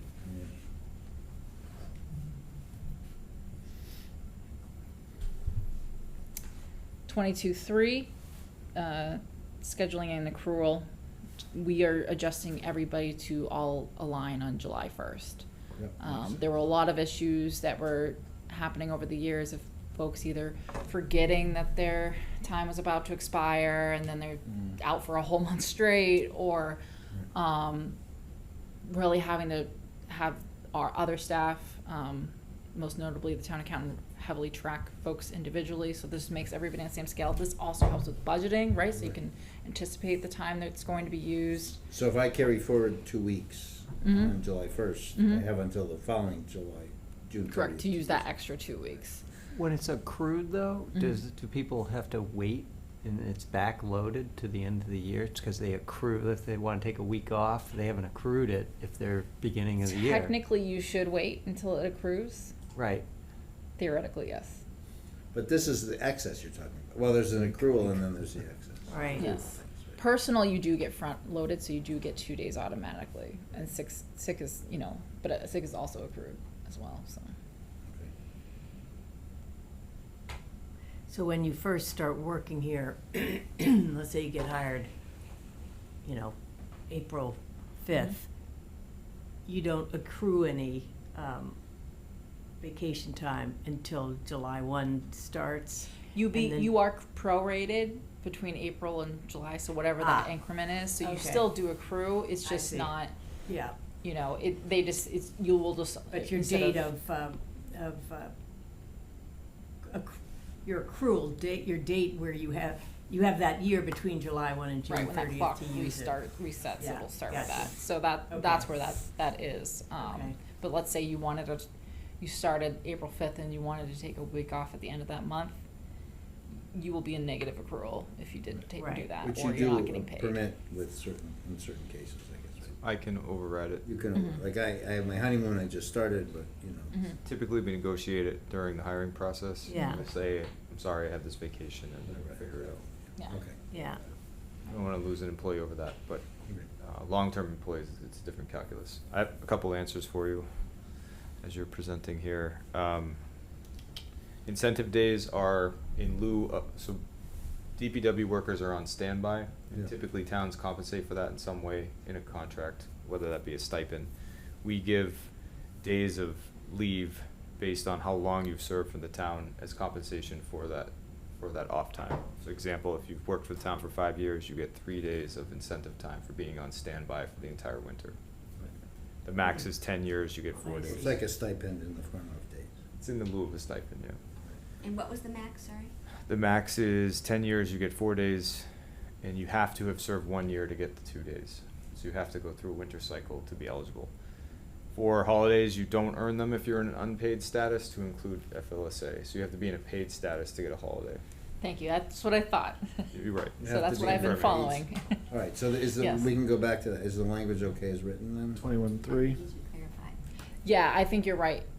We would want to extend, make sure that even though it references FMLA to explain, Okay, all right, you know, if they're not so taking that still paid. hold that out. Mhm. Okay. okay, all right, fine. So Because when we're- I was out, it wasn't really during holiday season, so I can't use myself as an example. Any questions with, where were we? 22.3. Yeah, 22.3. Nope. Okay. Okay. 23, sick leave. Again, clarifying who qualifies for sick leave and who doesn't. Yeah. We're rather unique in how we categorize folks. Jessica, the new finance and HR assistant, helped put some comp reviews in. I don't see other towns having these 3 different categories like we do, where we have under 20, then, you know, either 20 to 35 or 20 to 25, and then 35 up. So there's and the 20 to 35 or 20 to 25 depends on the type of leave. From my understanding, a lot of that has to do with library employees because they're very, very specific and they have very unique schedules. So I think that was part of So the people who why- are in the middle category, they accrue PTO or whatever they accrue with these various things at a prorated amount compared with a Correct. 35. And then if you're, yeah, but you have to work at least 20 hours, right, Right. to have So the this. under 20s get something like this PTO. They do. So further, well, that's later. And that will be, but that is technically tied to this as well. But Okay. this clears up because right now it's saying full-time and part-time, Yeah. but then 23-4 says part-time. So we need to make it Yeah. clear of who exactly gets what, and that if you get sick leave, you don't get PTO, and vice versa. If you're getting PTO, you So do not get 23-4 sick leave. says, part-time employees who work more than 20 are entitled to paid sick leave on the same basis. Doesn't mean the same rate of accrual, it's just the calculation is done the Mhm. same way. Mhm. So we're just making sure that it's clear. Yep. Any other questions on? You know, we had a policy in place to pay the overtime, because you don't have to do that, right, for municipal employees? To pay the, The sick time or whatever. oh, pay the sick time, sorry, you said overtime. I and did say overtime, sorry, I misspoke. If they leave, correct, you don't pay that out. Well, I was saying, we don't, I thought we talked about that last year, like, that's why we have this policy in place, right? We moved, because municipal employees don't fall under the Massachusetts Act for sick time.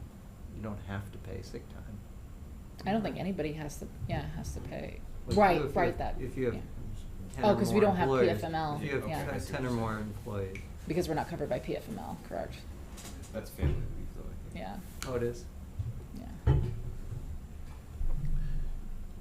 Is it worth going to 31.3 since it's part reference to 23.1? Yeah, we can go straight to we're that almost before there. we approve. Okay, you are. Yeah, it's there's only going one. up. Okay. Yep. All right. So with personal leave, again, clarifying that versus PTO, right?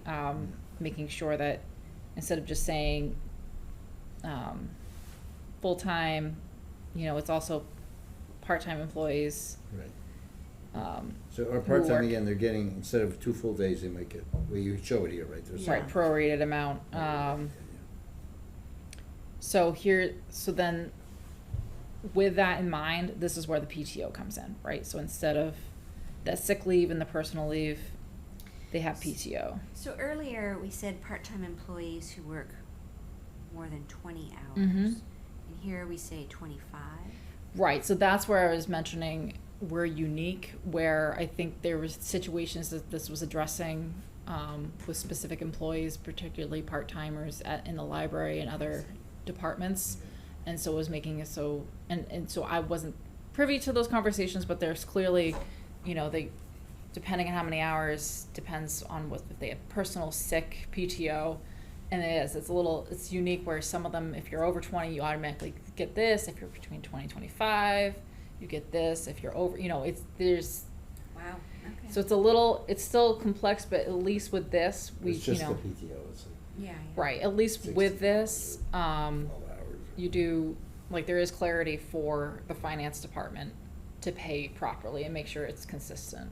Right. Okay. We're also endeavoring to fix this in hiring processes and procedures, so not hiring, or hiring clearly within a definition that's not Right. confusing. Mm-hmm. A quick question, just the probationary period that's mentioned in the Mhm. previous section. Does that vary per person, and is that negotiated when they get hired, or? It's 3 months. It's always 3 Mhm, months? mhm. So once that 3 months passes is when they get, Okay. especially if they're in bamboo, you just add it to And their. this Yeah. rolls over now, again, July, no matter when they were hired. Like, if they were hired now, November, December, January, February, in February, they'd be eligible for their 2 days of PTO or personal time or whatever, and they would get that immediately at that point?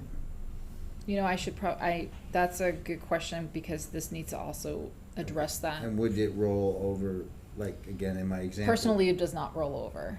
No, I but- didn't mean, rollover's not right, I'm sorry, I misspoke. I hire in now, Mhm.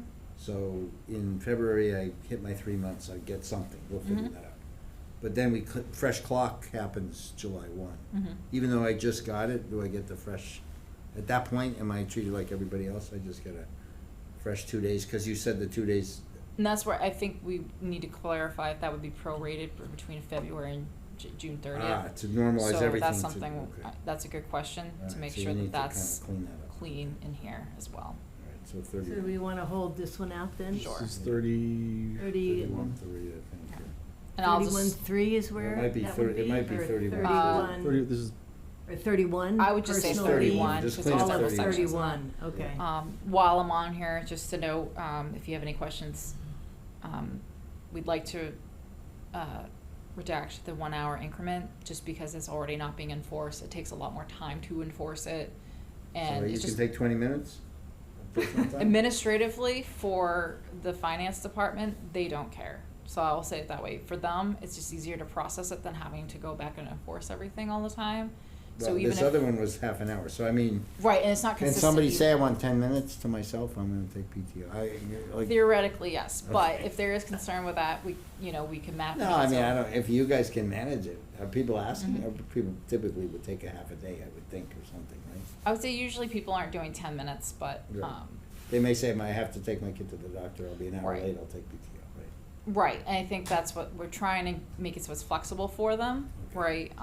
And if you're in the bamboo system, Right. it's counting by the, hundredths of a minute, so, it's, so if you're back in an hour and 15 minutes, you can say I took 1 point, I took Yeah. 15 minutes of extra Or an lunch. hour yeah, and I took 15. 1.25 hours, so then Yeah. you're not. Yeah. And that's self-reporting? Yes, well, with, Reviewed by the department. yeah, I was going to say, with the approval of the department head. Okay, got it. And then, just also looking to redact not being allowed to use it in conjunction of other time, because Right. again, it takes more administrative time to enforce that. It doesn't allow Yeah, I really flexibility for like it. employees. I don't personally like to have to pry into, well, why are you taking your personal leave? With Or- your vacation, right? Yeah, that's Or- not really, Who cares, right? unless I Okay. need a doctor's note, I don't really like to Yeah, ask more got than it, I need yeah. to, so. And when you say in connection, it means, oh, I'm taking 2 days of personal leave and then 3 days of vacation. Right, Like, exactly. If it's, okay. Exactly, Gotcha. and from what I understand, that hasn't been enforced before anyway, so it's not something that's even being Okay. followed by department heads. I mean, really, people should, if it was me, I would take my personal time first. You take that up front. 'cause We do it's yours. encourage it. Okay. And then again, just looking to also have this PTO not have any minimum increments. Right, got it. The next one is section 35. Travel is now being referenced in another policy later on Okay. in the financial policies, so I'm looking to recommend, Just to eliminate this. yeah, eliminate and replace it with resignations, because that's just, it fits better in that section. Probably not entirely enforceable to require anybody to give a minimum of 10 working days of a notice, but trying to make that into a policy, also to try to encourage communication, to make sure that we have our equipment returned in time, that paperwork is processed appropriately, that there's an opportunity for myself or somebody else to conduct an exit interview. Mhm. So just formalizing the resignation process. There is no mention. There's no incentive to do it, or you can't make a distance. Well, good reference. Yeah. Right. So, returns of all town property, Mm-hmm. I mean, you do have some leverage on that, right? If people have a laptop, town issued laptop or something, if they don't return it, what leverage do you have? There is, like with pay or? I don't know, I mean, that's the thing, I mean, you usually give them their final paycheck on their last day, right? Correct. And that would be in conjunction with turning in all the company property, I would think, right? Yes, but let's say they quit via text or a phone call, or they just don't come back, Yeah. then that gets, Can you deduct the value of the property not returned? I mean, I don't know if it's an issue, but you should Right. have something in writing, because there's yes. nothing. I think that might be good to consider in this, is, what that policy, and that's something to further clarify with legal counsel. Do what our most rights employees could in be. this building have a laptop, a town issued laptop? Which Everybody. they take home, right, if they, Yeah, and I would say most across town as well. yeah. I mean, and not cell phones though, right? No. No, so it's really just a laptop, I Mhm, think, right? mhm. I mean, So that can be disabled remotely, so security wise. You can disable it, you can disable it, right? But, expense wise, it's Equipment, pretty, yeah. that can add up if they keep doing that. I mean, it wouldn't be bad to just put a sentence in there like, it's kind of neat the way it's written in 35-3. Employees are expected to complete, yes, of course, Hmm. but you may want to be a little more prescriptive, like Sure. on the last day, employees will turn in their laptop, they have badges? Bob's. They do have Fobs. fobs, yeah. Yeah, I mean, they should turn everything in. Mhm. Have the exit interview, turn it in, and, Mhm. get their paycheck, and the town reserves the right to deduct. See what legal That's a good counsel point, says, we could put absolutely. in there. That is a good point, because that is a frequent concern. Yeah, right. So, because these are expensive, right? The fobs are cheap, but Yeah, easy fobs to don't matter, you disable. disable. But you also don't want people walking around with fobs. I mean, I You guess. can No, you disable disable them. them. Yeah. I see. It's like when you forget to turn in Gotcha. your hotel key, you think somebody, Yeah. no. Yeah, that's Right. why, Right. that was one of the reasons Use I it was to very scrape your excited ice for the off your fobs. windshield and you Right. forget. And no longer the physical keys, Yeah, yeah, 'cause because they're if not- somebody forgets, yeah. it Got it. Yeah. becomes useless immediately. Do we want to hold this one, or we want to approve it and then revisit with Actually, additional I mean, we language? can hold it, cause there's like 3, it's Yeah. just wordsmithing, you'll be Yeah, back, it'll take you absolutely. like 10 minutes. Yeah. I agree with Barney, council you should just run it. But Yeah, we don't What is have the anything problem? now on resignations, is that correct? correct, Okay. so this would at least It's add good to that have it, section, yeah. absolutely. Well, if we could approve this as written. That's what I mean, you could- at And least you have then it. Amend it? Sure, amend it's it, fine. if you would like to have this We in can approve them, place. honestly, we I can don't approve them know. all as written, and then That's just true. have it come back and make I mean, that. It's up to you, I plan to come back soon. Okay. Next- So I don't next think these meeting. revisions will take too long, so it's up to you if you want I to don't care approve either and way. then approve again, or just. I didn't revisit. know if there was any reason to at least get some of this in place that you haven't had before. Well, I don't want to jinx it, but Okay. if you want, People just in don't- case. People generally wait till after Christmas. True. So as long as it That's gets this done true. before Christmas. Okay. Yeah. All right. It's good incentive. Okay. All right. Um, So 35. There are two sections, most of it's just section 33. Section 16, I'd like to just reference 33 because it's, 16 talks about clothing. Yep. What we are seeking to do is add the policy about DPW uniforms into the personnel policies, again, because they do not have a contract, we need to have somewhere where it's Yep. in there. We already have this policy as a standalone policy. They Mhm. do receive $750 annually, and they receive it in 2 separate increments to provide, to receive boots and clothing. So they They buy their do- own boots with the money. Correct, and they do qualify for, I think it's every, either November or February, it's like same time, twice a year, and no matter when they start, and I advocated for that actually, because you're going to need winter boots, whether you started last week or 3 years ago, right? So that's why I have been an advocate for that. So there's no uni? They wear a shirt, don't they? Wear a Carlisle DPW shirt? I don't believe so anymore. I think they used to, but it became too much to upkeep. So they just are looking to make sure that they have the proper clothing in general and that it's safe and that it's clean. I Okay. think the boots is really about safety. Right.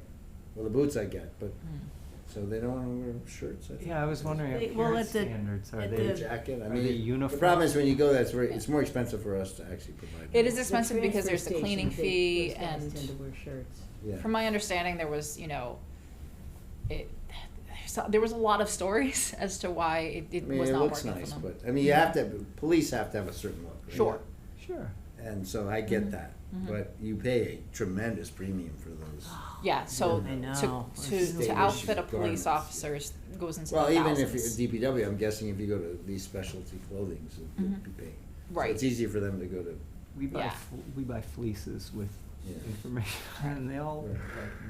Mm-hmm. as far as appearance standards, do you sure. is that uniform, I mean, for all employees within the town? To work a neat and professional manner? That will be coming up in the next round of recommendations of a dress code. that's good. Oh, boy. That could be part of that. This is under the umbrella of DPW, so, but I should make that clear, right? That this is still just about DPW employees, but, that is something that is going to be a recommendation at that next round of policy updates. Anyone has to wear a tie. Top hat. Monocles. I've never seen his tie, like, actually buttoned up and choked in. You gotta have a look. You gotta- Ryan has a you gotta- style. We all do. All have our style. Any questions with this one? Hey, 33-2, have we covered that already? Or we're in that right now, That's where we're right? at right now, yeah. So, Boots I and- just noticed it says the allowance amount is decided annually by the select board. Mhm. Is that what we wanna have the select Yeah, If board you don't want to deciding? revisit that annually, we Yeah. can take that out. It's just that I don't wanna put a specific Can't the amount in TA this in decide case that? Yeah. inflation. I was thinking, I'd that's what I was say annually by thinking. the TA. Sure. There you go. Mm-hmm. That makes more Trumpet sense. power, we gave him he Yeah. can negotiate the Boots, man. The gas contract. gas contract and then You gotta whatever become you a. save, you can roll You into call the it boots a alone. shoe guy, the. Cobbler? You gotta become a cobbler too. But The they- shoe guy. there's, I imagine, I mean, it doesn't say here, but I imagine steel toe would be required, right? That is my assumption, but. I we mean, you're, could- well, it says appropriate, so Mm, is it Jim Hall, who determines appropriate? that would be Jim Hall. So should you reference it, it's sole As discretion determined by of the DPW director. director? Yeah, that's a good idea, right? Because one guy may argue, well, it says appropriate, I think it's appropriate. And Jim says, well, no. you- Right. So you Mhm. probably should also add Mhm. The authority. the authority, Yeah. right? Yeah, absolutely. All right, so Hmm. I can update some of these. Is he a supervisor or a director? He's a director, so that needs to be updated too. Okay, so there's a change. All May right. provide Right. feedback. Yeah. I know. May provide feedback. I'll Feedback, give you whose feedback. appearance is deemed unsuitable. Right. Okay. Could I mention one other thing? I know Sure. it was a ways back, but 23.5, the extension of sick leave. I just noticed a reference to the personnel board. Whoa. Ah, ooh, good catch. Definitely need to take that out. 23.5, yeah, there it is. We're bringing it Oh, back. yeah, let's take that out. Right. That is something that, you know, because it was already approved, Right. that will be part of the, update, is any reference to the Right. personnel board to make sure they're all stricken. Shall be determined by the dodo bird. I don't even know what that, what is that? It's extinct. Oh, yeah, okay, gotcha. Like Okay. the passenger pigeon. Right, right. We're calling them dodos. Yeah. Yikes. Or is it carrier pigeon? No, I think it's passenger pigeon. There's plenty of carrier Brian, pigeons. can you research the appropriate pigeon reference? Right. Let's talk about the magnitude. Jeez, and it's not even 9 o'clock yet. Oh, We're it's falling warming apart. up. What happens? All right. Okay. I would like to add section 38, financial policies and reimbursements. So, this is really to just reference to the webpage of where these all are, because they will be updated, but to make sure people understand, if you want to know about reimbursements, travel-related expenses, phone or technology stipends, winter plowing, or other operational stipends, and any other allowances, reimbursements, or financial incentives, this is where to find it. So, if folks say, I didn't know there's a policy, or what Right, is so the you're just policy?" cross-referencing to the procedures. Yeah, because of there it, are a right? lot, and I don't Right. think, Yeah. I mean, and if they get adjusted, you know, it only makes sense to be able Right. to, it's a live document to have that, to that webpage, Right. basically. So as long as that webpage does not change, or just making sure people know. that's So speaking of fine. posting, would this also is posted? This The- policy gets posted then as well? All of these personnel policies? Yeah, there, it's always on the website, absolutely. Okay. And you'll see in the next one, they are annually acknowledged, Yes. part of the So, onboarding process. Right, exactly. oh, that an employee every year has to sign that they, Mhm. yeah. So that does tie into That's the my next one. recommended addition of section 39. Well, to- before you get there. Sure, So sorry. just on 38, so you're cross-referencing the policy, you're saying it covers everybody, it's these things, go find it here. Mhm. Any questions, so you got several places to go, finance department or you, basically. So do you wanna leave it that way? Like, do you really want Sandy and Kelly be getting pestered about those, or? They are the ones that created most of these, so, but if you want it to, so it goes That's through not what me I as a want, that's funnel. what you want. Yeah, that makes more sense actually, to adjust it to just have them go through me, because I can Yeah, I either think you refer should- them back to right. that, or if it's a I question. mean, I don't think they should have to, well, gee, I was promised a phone, they don't need to. I get think into that, that's a right? good, that's a valid, observation. I think because we're so small, it's, we all kind of Right. pitch in, but I think to create order and structure, Yeah. to just have it funnel through Okay. my position would make more sense. Okay, thank you. So, I am requesting to add section 39, so, to the personnel policy acknowledgement. We're already having folks acknowledge that they've read the personnel policies annually now. Yeah. This goes into, so I'll show you, this is the form. Yeah. It's very basic, it has a link to the policies, which there's various ways to get to that link, it's on my human resources Yeah. page, everything. You just say, yes, I read it, your name, your title, your email address and the date, and you just submit. And if they're late, you remind them, you ping them if they, We are tracking that, but once they do complete it, that goes into a report. I also get emailed, so so is it annual on their anniversary date, or what's the every clock? fall. Fall is our there's a time. annual, yeah, there's a time frame. And in there is also, because we only have a part of it, sexual harassment and all that jazz is all in there as Everything, the well. whole policy, all the policies. What we're also doing is making it so it's part of the onboarding process on day one, is to read and acknowledge it, so they're doing it while they're onboarding and then annually after that. So that's linking to, was the last revision really 2021? Correct. So we haven't adjusted any I policies? thought we did all since that 2021? Kate stuff Last year. That was Kate's stuff. with 2021? Really? So removing the personnel board, the, adding the military leave policy, that will be part of this revision. Okay, so that is the most recent version. So we hadn't Yes. actually put all that in, seems like forever that we. I A couple know. MOUs kicking out and then this on that date. Okay, Yeah. all right. Okay, great. And didn't we have to approve something at town meeting? On For one the of per- these? to remove the personnel board. Yeah, yeah. That was done? That would be updated in the bylaws at this point, but Yeah. we need to add, Did- that's did we part do of that? this iteration. Yeah, we did. Was it May? I mean, This if you past look May? at the pattern here, Yeah. before 2021 was 2012, so we're getting a better track Yeah. record so far. Yeah. When did you join? End of 2022. Yeah, so I have no problem, to Barney's point, I have no problem approving all the changes. So you can pick and choose what you wanna do, and then Okay. come back with the revs rather than worry about this. Sure. So we're really emphasizing onboarding too. Yeah, it's for your good. comfort. Yeah.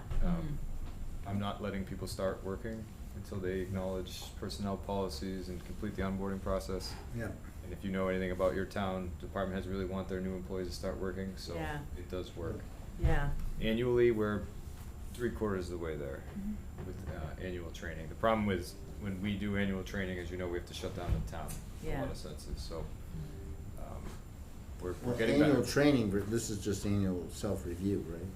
This, We have what we call it the big four, big five, ones that we do every year, okay.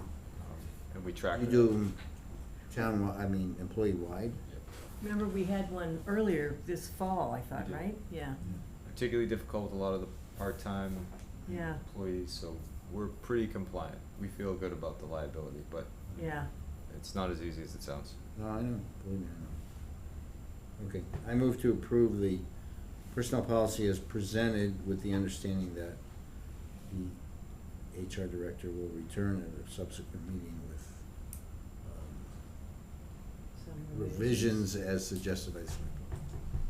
Second. Any further discussion? Seeing none, we'll take a voice vote. All in favor? Aye. Opposed? Great. Good job.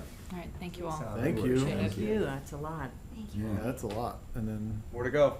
yeah, Yeah. Got more. we get the controversial ones. Yes. We're still like getting through the basic ones. All right, so we're on to the TA evaluation discussion. Who's that? It's our, also known as our. Dodo bird?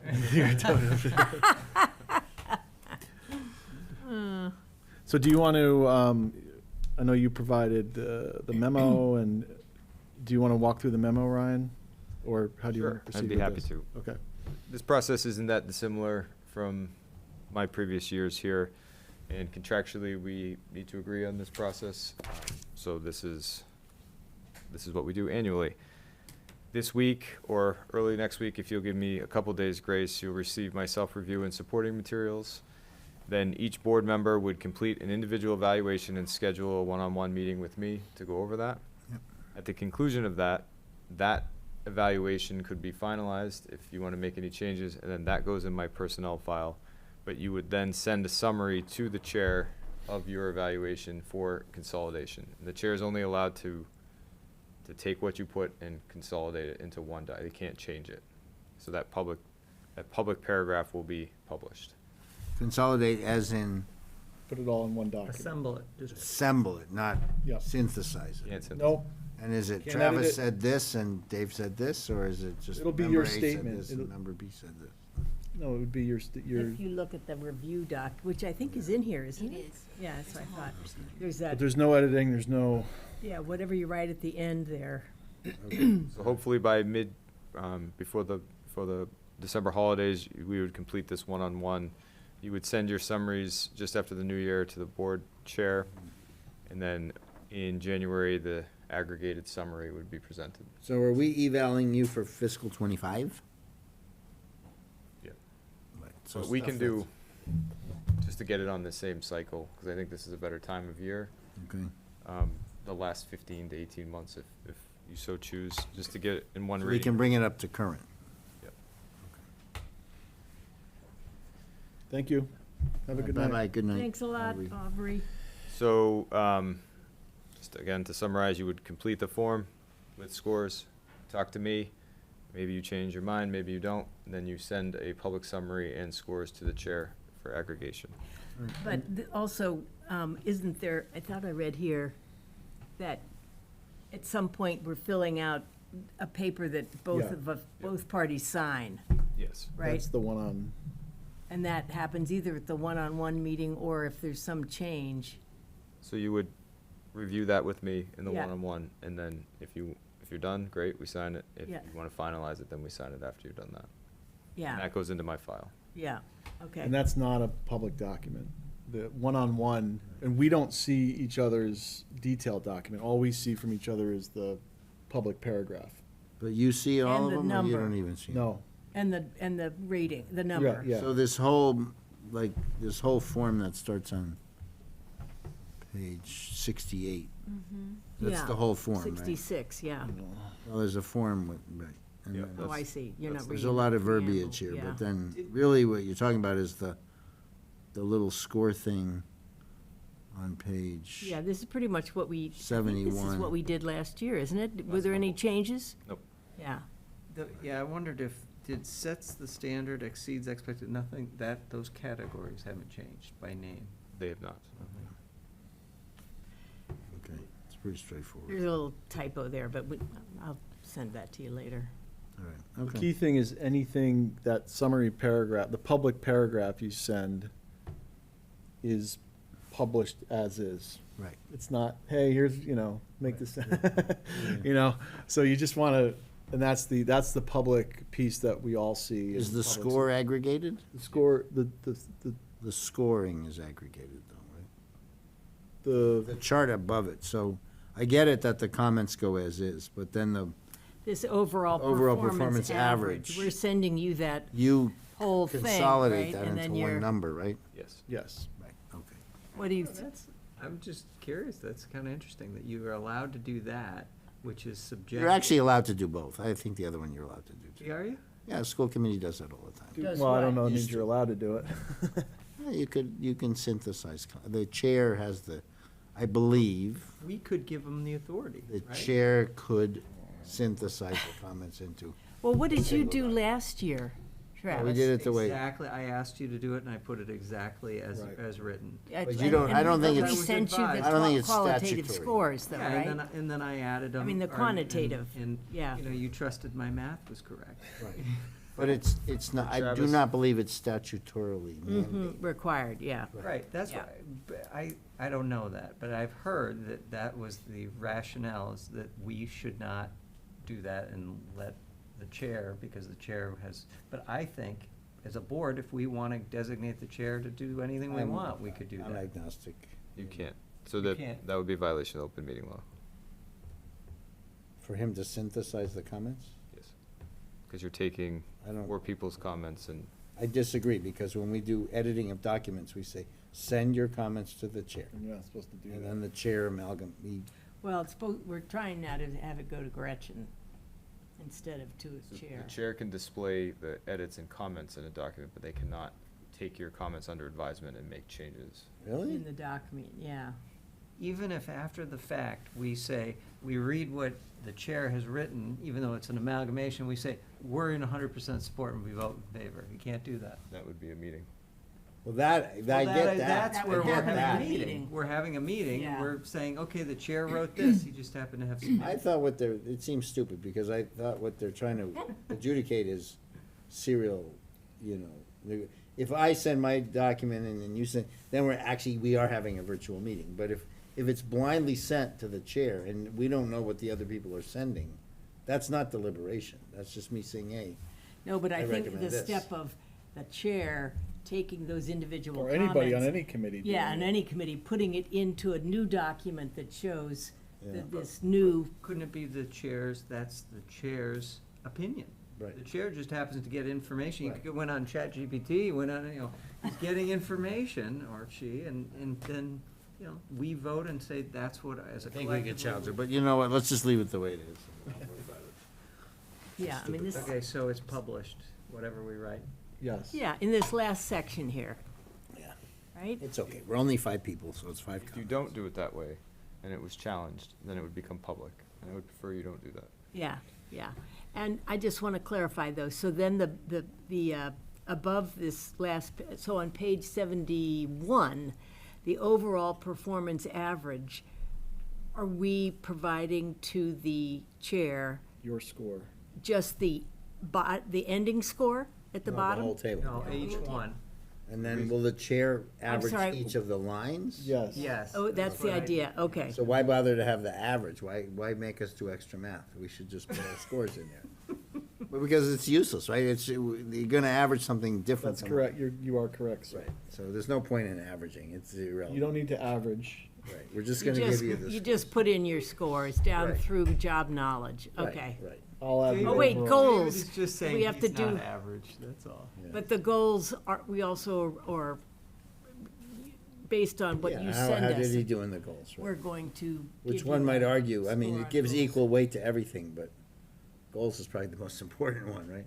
I mean, it's kinda silly in a way, right? How did you do on your goals is like way more meaningful than, We haven't weighted them. we haven't weighted them.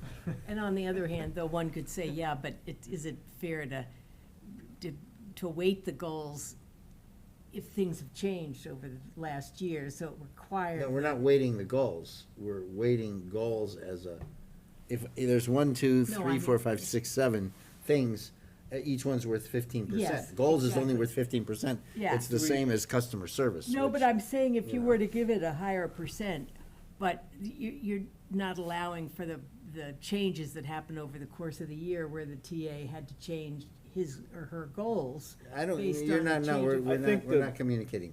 You're gonna see. However you this- get there, goals should be like the most important thing, Oh, okay. right, compared to customer service or something. I see, Communications. okay. No, but, I mean, it would be public, each score. I don't Right, know. I that's think what the said. overall So average. the average there is, to give I would you ignore a- it, personally, I think we should ignore the average. The overall average. Yes, and just you're gonna average But each didn't of you the want line like an items. over, wasn't that added for a particular reason? Yeah, it was some, Yeah, it was his final metric, you know, it was, It's what the public is most interested in. it's- Is the You number? can write whatever you want. How many They're gonna look gavels at did the he number. get? They're gonna look at the number. But I think you should not let them go down that path, and we should only give them the average for each of the Yeah, categories, that's Okay. fine.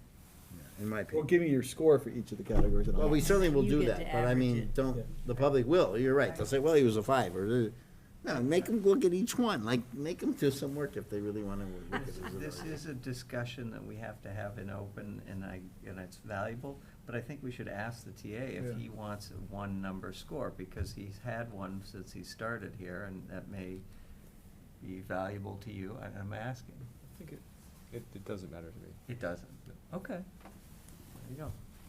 I agree that, so this form should reflect how you want me to operate. So if you don't think customer service is as important as goals, then change the weight.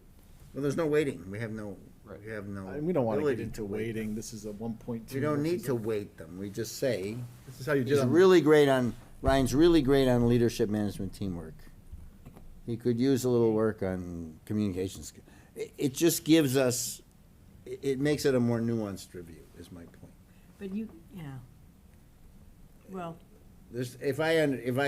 My guess is there'll be very little variability in your scores anyway. They're all gonna look pretty much the same. When we meet one-on-one, I want you to do the average, though. Okay. Just you. I can do that Testing his math. make you do the math. Should be the mean. I had trouble Okay. with my son's calculus homework. So, And, the so our- key things are, we want everyone to have their one-on-one by the 16th. Is that the date? Yes. Of December, And then okay. If we can. send me the paragraph by January 6th, was it? 5th, I think. 5th? And that gives a week to aggregate it. It'll go in the packet. Yeah, Be public, We're on it'll it. be presented the week. So that should give ample time for folks to yeah. do that. Okay. Well, the public nature of my job is great. I think what this process does is allows you to have a conversation with me about what you like that I'm doing and what you don't like that I'm doing without it necessarily being public unless you want it to be public. Right. Because I do Right. want that feedback. Yep. Some The people might think one-on-ones. that's funny or weird, but it's because of the public nature of. No, I evaluation. understand. It's always difficult. This is an ongoing thing. It led to somewhat of the TA bylaw itself, right? Revisions is how do you evaluate a person in an open meeting law? How do you effectively evaluate a person in an open meeting law? It's really not, the open meeting law is not conducive to Right. certain sensitive discussions. Right. Financial, personnel, whatever, and there's all these kludgy constructs we have for executive session and this and that. it just, it doesn't, there are, there are weaknesses in the open meeting law that, to my opinion, run counter to good management practice, basically. It is the law, so it is what it is, but in your own company, right, you wouldn't do it that way, right? Okay. Yeah, let's have the review let's have your review in front of everybody else. But again, we will not see each other's one-on-one I know. reports. I So know. just so everyone's clear on that. But you should communicate through your paragraph anything you want everyone else to see. Right, It's- that's it's right. not- Yeah. it's not Got it. to But hide. there's, really for the wish sake of he clarity could though, there's no improve like his tie behind-the-scenes selection. process here. No, we know. This one looks. No, and I'm No, I talking to like the it, public actually. too, I'm whoever's. Address your comment to Mary Lynn Bone. There is nothing behind the scenes, Mary Lynn. All right. Is there anything else we want to cover off on that process for now? Certainly, if there's any questions, we can take them up at the next meeting, or you can contact me separately, or Travis, you ran the process last year, so I might be contacting you. Okay. All right, want to get in the TA report. We got some more votes in this one. All right, this is a longer report just because it's been a while since we met, which was both good and bad. Mostly good, though. Mostly good. This is my town administrator report for today, November 18th. I'm going to hold a coffee hour, even though the coffee hour places are shrinking with Ferns and Market, Down- yeah. Down to zero. Art Market. Where are you And then gonna once the library's under construction, I'm just gonna be in my office. Oh, wow. So December coffee hour will be indoors here. I'm gonna hold it in the Parlin Room, December 2nd from 10 to 11. And I'm hoping people will come to Town Hall and we can do tours or talk about the town meeting that was or the town meeting that we just opened in the spring. You heard my appointments tonight of Scott Hammond as our interim building commissioner and Zachariah Coleman as our new police officer. From our HR director, Aubrey Thomas, we're saddened to report that John Mativier has moved on to a new opportunity outside of Carlisle after 10 years. I'll have more to say about John, but he's been an invaluable resource according to the staff.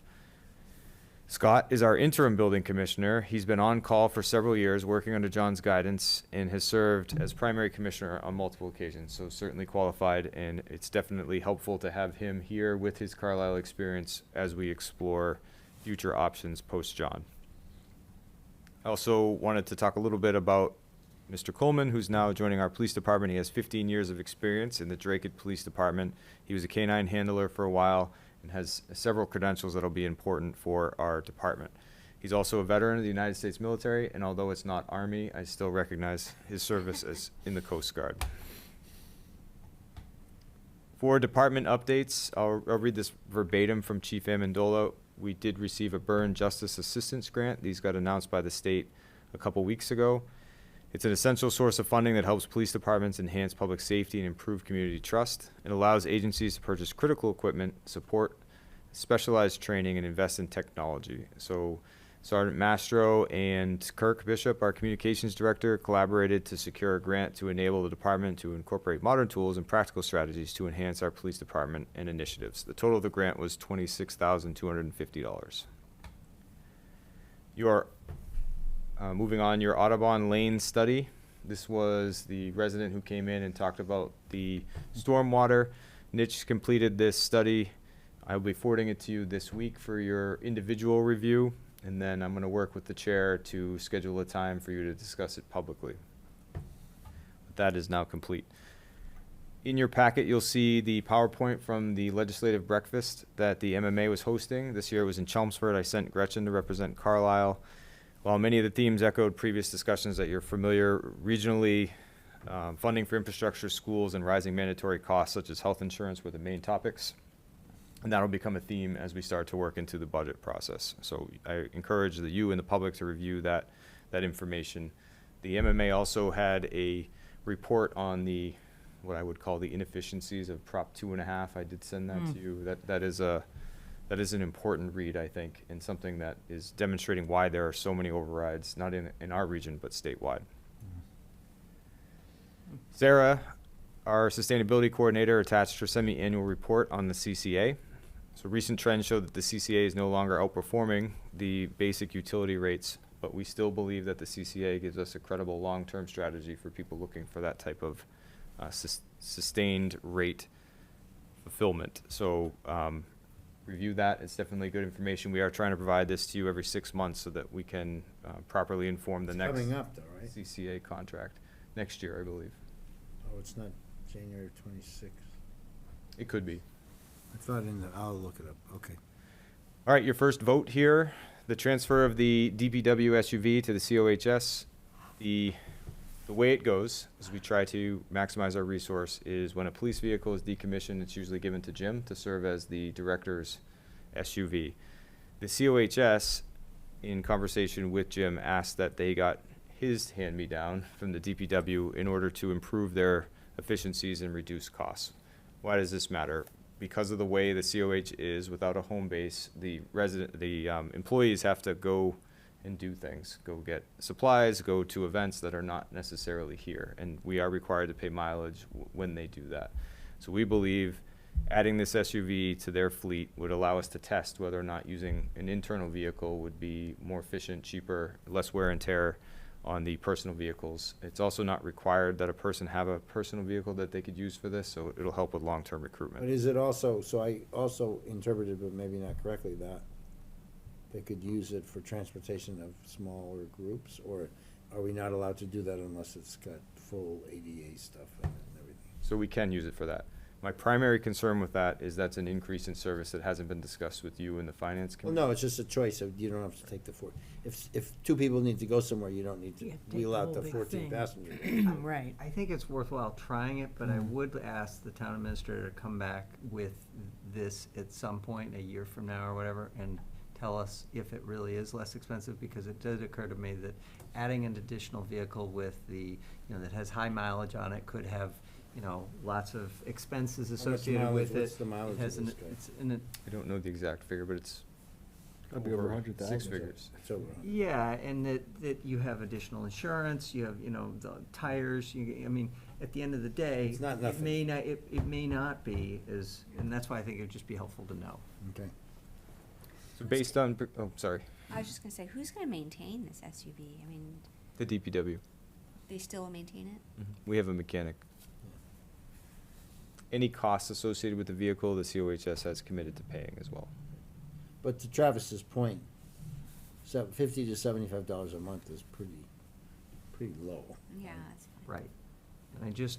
And I'm not opposed to this. I'd like to try it. I think we gotta try different things and see what works, but I think you gotta then evaluate it back, after the fact yeah. to make sure. Yeah. Yeah, definitely when this pops on a capital plan, you need to have a discussion about it. But again, you say magnitude, and this is not gonna move the needle. But I guess every little thing. No, but it's one of those downstream things. Oh, we It need to is. replace the SUV, and Right. it's. Right, and you've added another vehicle to the fleet. But I do like the fact that it's also, if people aren't driving their own personal vehicles, there's a liability there too when they're driving for the COAHS Right. with their own vehicle and they get in an accident. Is there, which reminds me, because it's referred to in the financial, do we have a minimum insurance requirement for Yes. employees who drive vehicles? Yep, it's all covered. Okay, good. So because of procurement law, you'd have to vote this vehicle surplus and assign it to the COHS, which is why it requires your vote and intention. I Okay. move to declare the town-owned SUV utilized by the DPW director as surplus and transferred to the Council on Aging and Human Services for use by their staff to support services. Second. Second. Any further discussion? Seeing none, do a voice vote. All in favor? Aye. Opposed? Very good. Your second vote, because we received a gift, you're required to assess it. So the COHS received an anonymous $1,000 donation in honor of Maggie Oscillo, with the donor requesting that the funds support residents experiencing financial hardship or crisis. The COHS is asking the board to vote to accept this gift and establish a community crisis gift account, Another which is gift account fee. different than a sustainable account. So a gift account goes away once it's finished. Okay, It's just accepting this gift, and it would provide direct assistance to Carlisle residents under the direction of the COHS. so it would not fall under this new committee that we're gonna end up having? It's not a trust or a long-term fund. Got it, okay. I move that we accept the $1,000 gift in honor of Maggie Majewski Ascalillo and establish a community crisis gift account under provisions of Massachusetts General Law, Chapter 44, Section 53A, as requested by the donor to provide direct assistance to Carlisle residents under the administration of the Council on Aging and Human Services. Second. Any further discussion? Seeing none, we'll do a voice vote. All in favor? Aye. Opposed? Thank you. Some budget updates for you. My town administrator page has a section on the left navigation called budget information. This Is is there where, something on the Gleason Clock Trust Fund? I think that- yeah, that's We coming need up to under do- capital. Oh. Okay. There's a site on my website called Budget Information. That's where we're posting the most up-to-date information for people to review. So we encourage people to go there. The Finance Committee is now working through FY27 budget requests, specifically capital. They're getting ahead of the capital requests. As they told you, we've already had one meeting with police and DPW. We're doing facilities. They've already met with fire, given that apparatus discussion, and facilities and recreation are next in December 4th. So this should be all part of information that comes to you at the December 16th draft 1 budget. Departments also received their official guidance, and I held a workshop today with departments about the financial picture of the town and how to submit these requests that include your 1% reduction in cost exercise that they'll be including in their submissions to the Finance Committee. And just quickly, what was the response, or was it an optional thing to attend? It was optional. but Yeah. We had a lot of department heads, especially newer department heads there. Mm-hmm. And I really went through what excess levy capacity is and a lot of these terms that you're familiar with so that they understand why numbers 5 years from now matter when you're constructing a budget that you know, in their opinions, need right now. Mm-hmm. So I thought it was helpful, but you should ask them because Yeah. they might have a different opinion. Both school administrations received the Finance Committee's guidance, and I met with CCHS, and I know officials have been meeting with CPS. So some comments that people had to make sure the schools understand this, I do believe that that has been satisfied at this point. They at least are aware of the guidance and where the town exists in terms of financial forecast. We also received notice from Maya and Cabot Risk regarding the 2026 renewal rates for retirees. That happens in a calendar year, so it's our first look at health insurance costs. Those increased by 12.33% effective January 1st. Maya cited higher medical and pharmacy costs, increased utilization of service, and Medicare issues, and reduced federal subsidies under the Inflation Reduction Act, impacting Part D prescriptions as why the costs are going up. I would expect it to be worse for our primary insurance coverage. So 12.33 is now the floor. For capital project updates, the Gleason clock repair that was done recently, we're asking the board to consider voting for $1,450 from the Gleason Clock Trust Fund in order to pay for this. That would help close out that account and use the money for what it was set aside for, which is one of the directives we have from you in the Finance Committee. I move to expend from the Gleason Clock Trust Fund an amount not to exceed the current expendable balance, approximately $1,450, to offset the clock repair invoice, the remainder of which will be paid through the Select Board expense account. Second.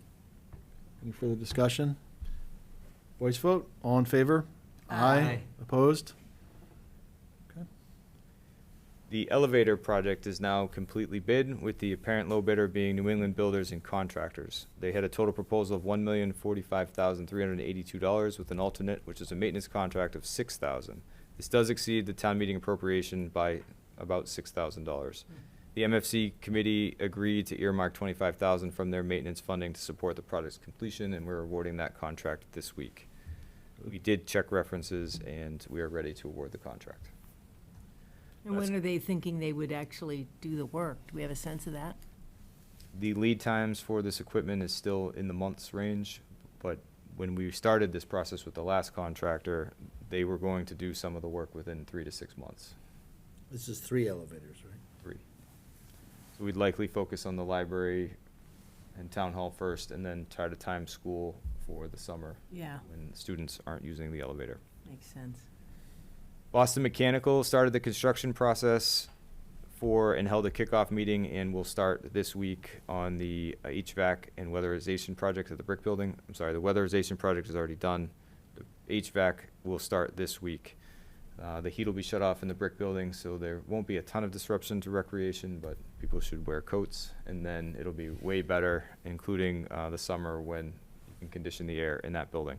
It's a really long-term project that's been worked on by the MFC and the ESC and Sarah and facilities and Holly, so a lot of people deserve credit for focusing on this project. Holly's gotta sit there all day with no heat. We authorized her to work from home, except when people are there. Okay, the town hall bathroom renovation and the mechanical room expansion, both were awarded to Fort Meadow Builders, and we completed their reference check as well. The bathroom renovation was $51,828, which is less than we thought it would be. It includes all 4 bathrooms to include updating the plumbing, which was the main source of our flood earlier this year. The mechanical room expansion base bid totaled $52,828 with an alternate of $5,000 for adding a water softening unit. So that kitchen right there will come a lot closer to you.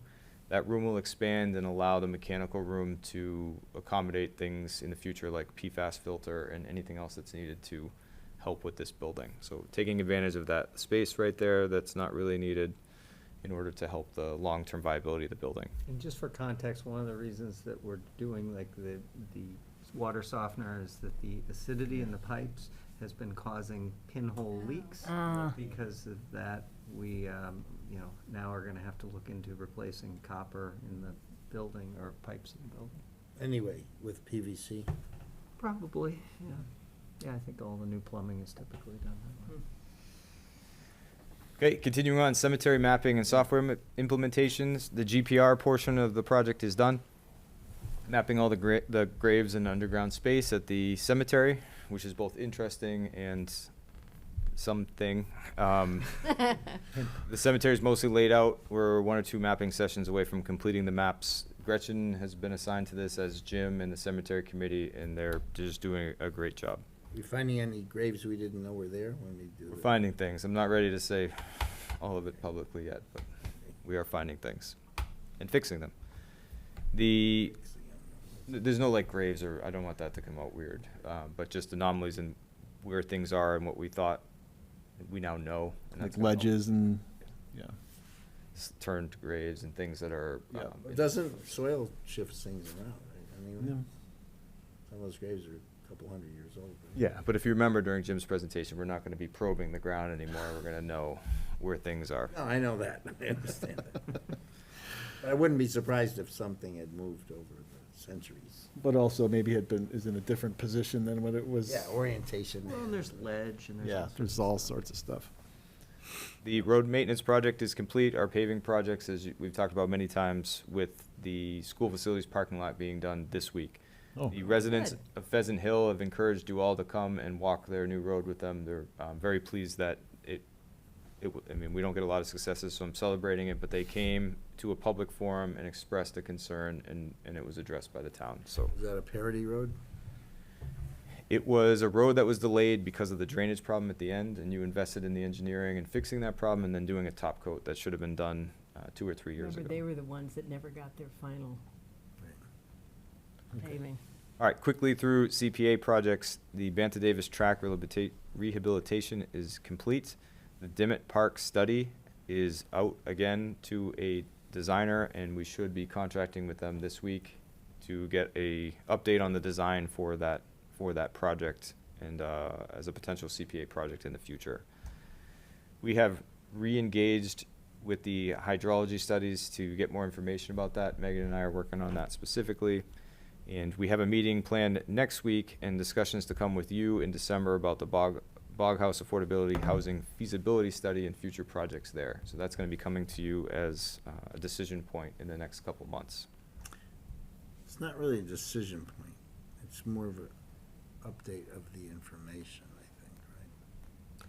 But we're also, aren't we looking for the select board though as a body to support Yeah, moving forward? Right, the Yeah. piece that, thank you for bringing that up, because the piece that is confusing to the cat at the moment is exactly what, it's the interplay between the housing trust, the CPA or CPC, and the select board.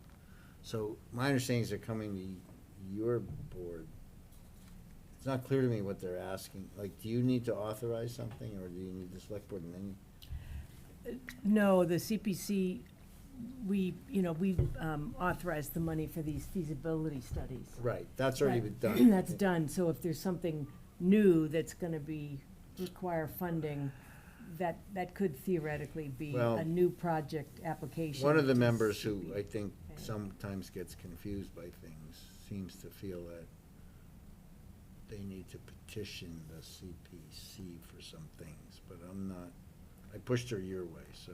So Okay. I can try a little bit. Right now, it's the Conscom's land and building, so they have to be involved. Eventually, it needs to come to you, so you have to understand that and be willing to do it. Funding right now for the study and design can be covered by the CAHT, but you're gonna need funding in the future, Right, which is likely gonna be CPC, but Right. it could be regular town funds, which the select board have to approve. So in my opinion, everybody needs to get on the same page about what's being but done. it seems that we should, to the degree that CP, it qualifies for CPA, it should go to CPA. And I think that's one of the That's right. decision points. But so that's, right, okay, so maybe that's what, they're coming on the 16th, or we're coming on the 16th, right, so. Yeah, and then there's Conscom, Board of Health, and all the land use departments that need to weigh in before you Yeah, start. and then there's a 98 process, right, however that long takes. 97, yep, What? 97. 97. Yeah, you have to go to you have to petition the MGL, right? Yeah.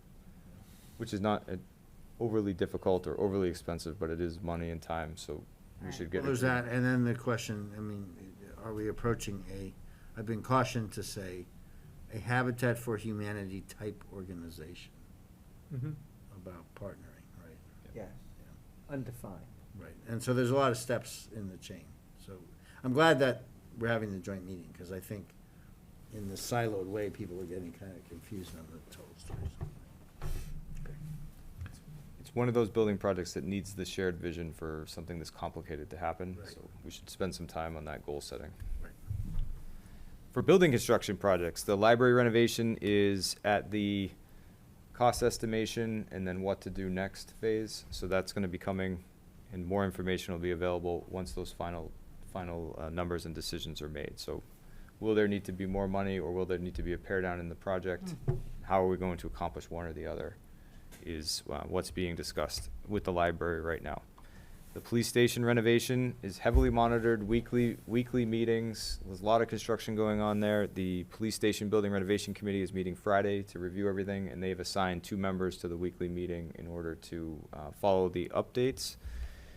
For the contamination, which I know you're following, that soil has been segregated, work is continuing, and we'll have final contamination. I thought we'd have them tonight, but we don't. But the current estimates indicate that it's within the contingency. So we're not at crisis stage yet. We're at a not cool with the soil, but okay overall. Do we know the source of the contamination? It's the old Daisies? Gas station, yeah. It's a leak, right, so. We knew it was there. We just didn't know how bad it would be. Is there a bond for that gas station, or like some, no? Nope.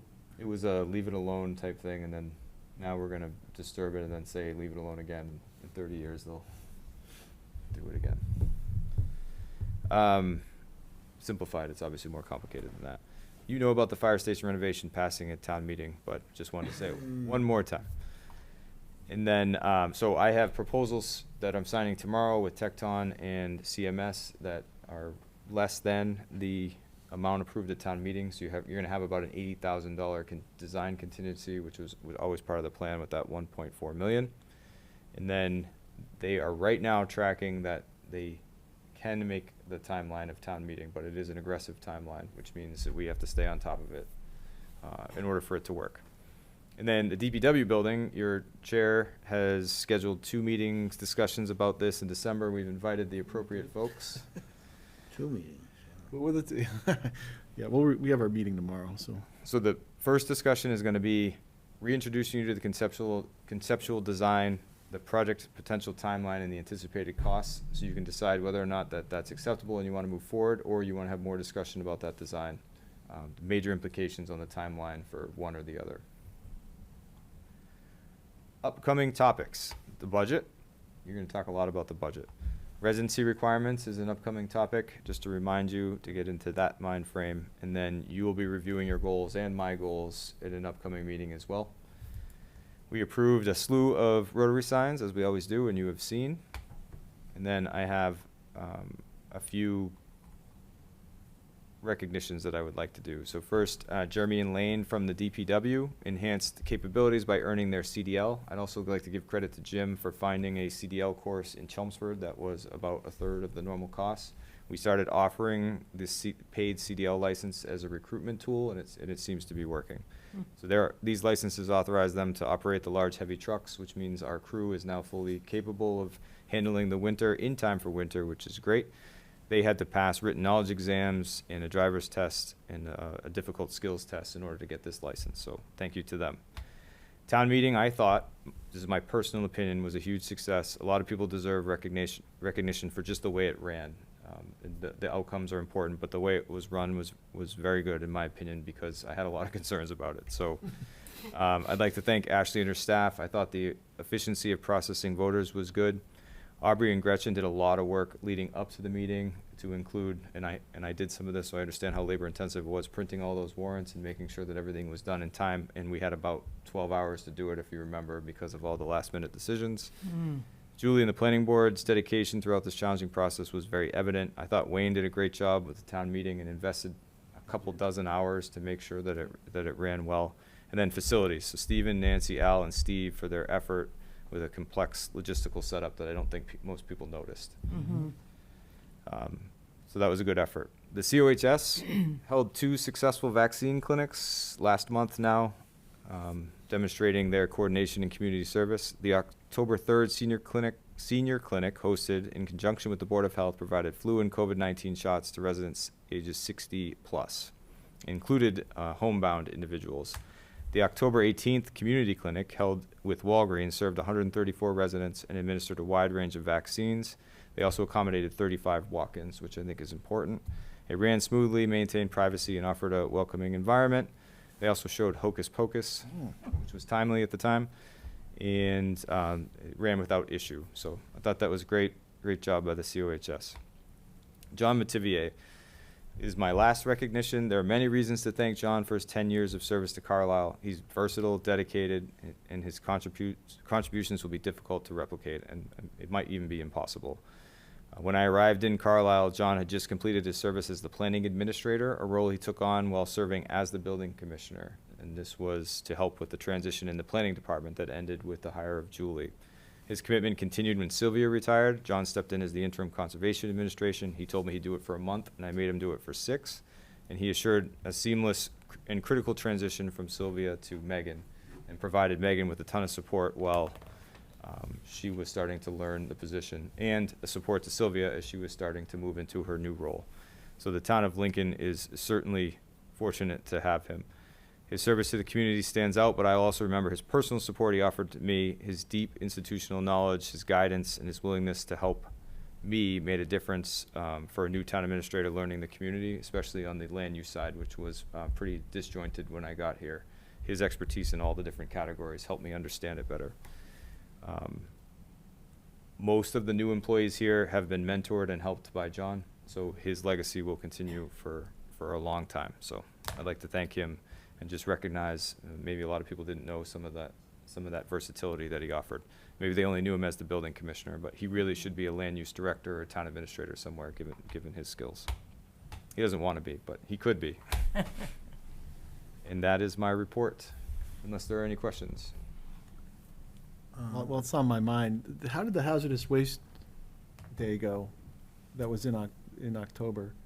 I was out of town that weekend, and I know the previous one was, there were a lot of delays. Was there any This feedback? one went well. It went well? Okay, good. I mean, well, I was number 15 car in line, and, no, but they really had it well organized. Oh, good. And, yeah, the company was there all ready to go, and did you hear anything back? I know that That means it went well if you didn't hear anything back. That's what I was thinking. Yeah, and I know, I saw Jim there, and we chatted Oh, for a good. little bit, and he said that he had the police department was, on tap, kind of, if it got to where cars were backed up, and that didn't happen, so Good. that's good. I mean, they were when I went through, the line was down to Lowell Road, but it hadn't gone out onto Lowell Road. And then Yeah. I came back later with our regular dump run, and it was, again, busy, but it hadn't Good. gone out onto Lowell Road, so I don't know the numbers. It'll be interesting to see how many people actually went through Yeah,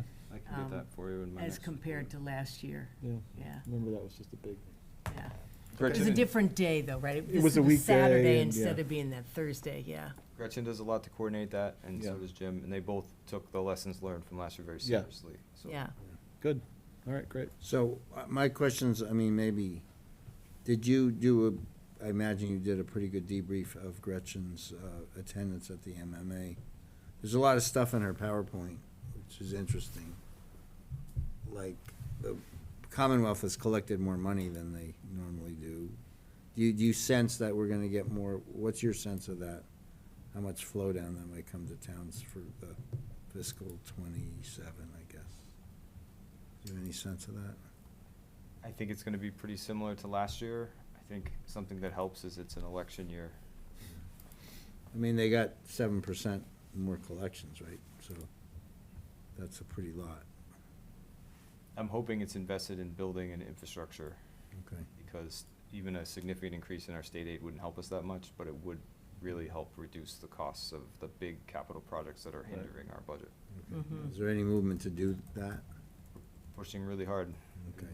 We should, Yep. we should have our legislative delegation come in and remind them. Yeah, that would be, That's a maybe good that would, idea. that would be a yeah. good idea. I don't think, have we ever had Barrett No. come in? I don't think it's we've not- ever yeah, had it's gonna be a- Senator Barrett, have we? Yeah, I don't know, but he should come. No. Yeah, Um, we should get him. And then this supplemental thing, does that mean anything to us? There's a whole slide on the supplemental surtax, and there's a lot of acronyms here that I don't know, but, A lot of times those do have impacts, but not, that one did not have a lot of impact for us. okay. And chapter 90, you expect to be more or less level or slightly up only, or what? Hopefully it's over 450, but we would take the 2-year appropriation was 450, so we're Yeah. expecting that. But every year they've had a supplemental Right, assistance at 70, so we're really getting around 520. and that's before the culvert, because they also have 200 million for culverts and things. We met with Nitch today. Yep. I met with Nitch today, to go over Westford Street, which is Yep. coming as a topic, but also, how we can attack that culvert grant program in order to address our larger culverts. And it's complicated, but we do think we have a plan. Okay. Good. Okay. And then there's the Municipal Empowerment Act, which has a lot of interesting things in it. Is that a real thing, or is that just like talking? It's been a 2-year effort. Yeah. There are, the one piece of it that seems to be controversial, if you follow social media and et cetera, I don't. in a nerd way like I do, is the local option to increase excise taxes. Hmm. So it's being portrayed as a direct increase in excise tax, but what it is, specifically for towns like Carlisle, is another revenue lever that you could push. So you could say, we're gonna increase the excise tax locally in order to bring that revenue in under your local receipts. I'm not saying you would, but it's an option. Hmm. So in small towns like Carlisle, where you don't have a large commercial base, as we saw tonight, there's very few ways except for waiting for state aid numbers to see how you can offset taxes. That's increasing the property tax on the vehicles, or what is that? The tax on the vehicles, yeah. Yeah, okay. And it's tiered and it's nuanced. It's still It's a tax.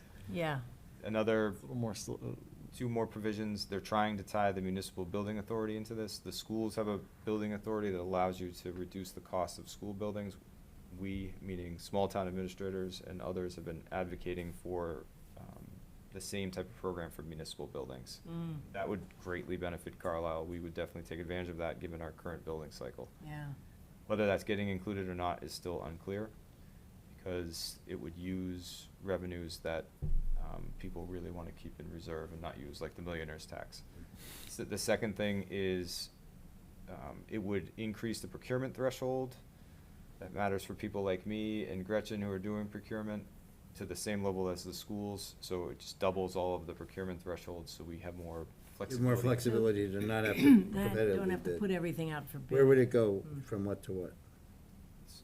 10 becomes 25,000, 50 becomes That would be 100. good. And finally, this cannabis thing, does that have anything to do with us or not? Because of where I work, I haven't paid a lot of attention to that one, so I don't know. It doesn't, so you, because of where you work. You don't have In Carlisle, we don't have cannabis. any, we don't have. We don't have it, so it's dispensary not, or- that's what I'm saying. Yeah. It's not relevant to us. Okay, that's what I When I was in Hubbardston, I was very focused on cannabis.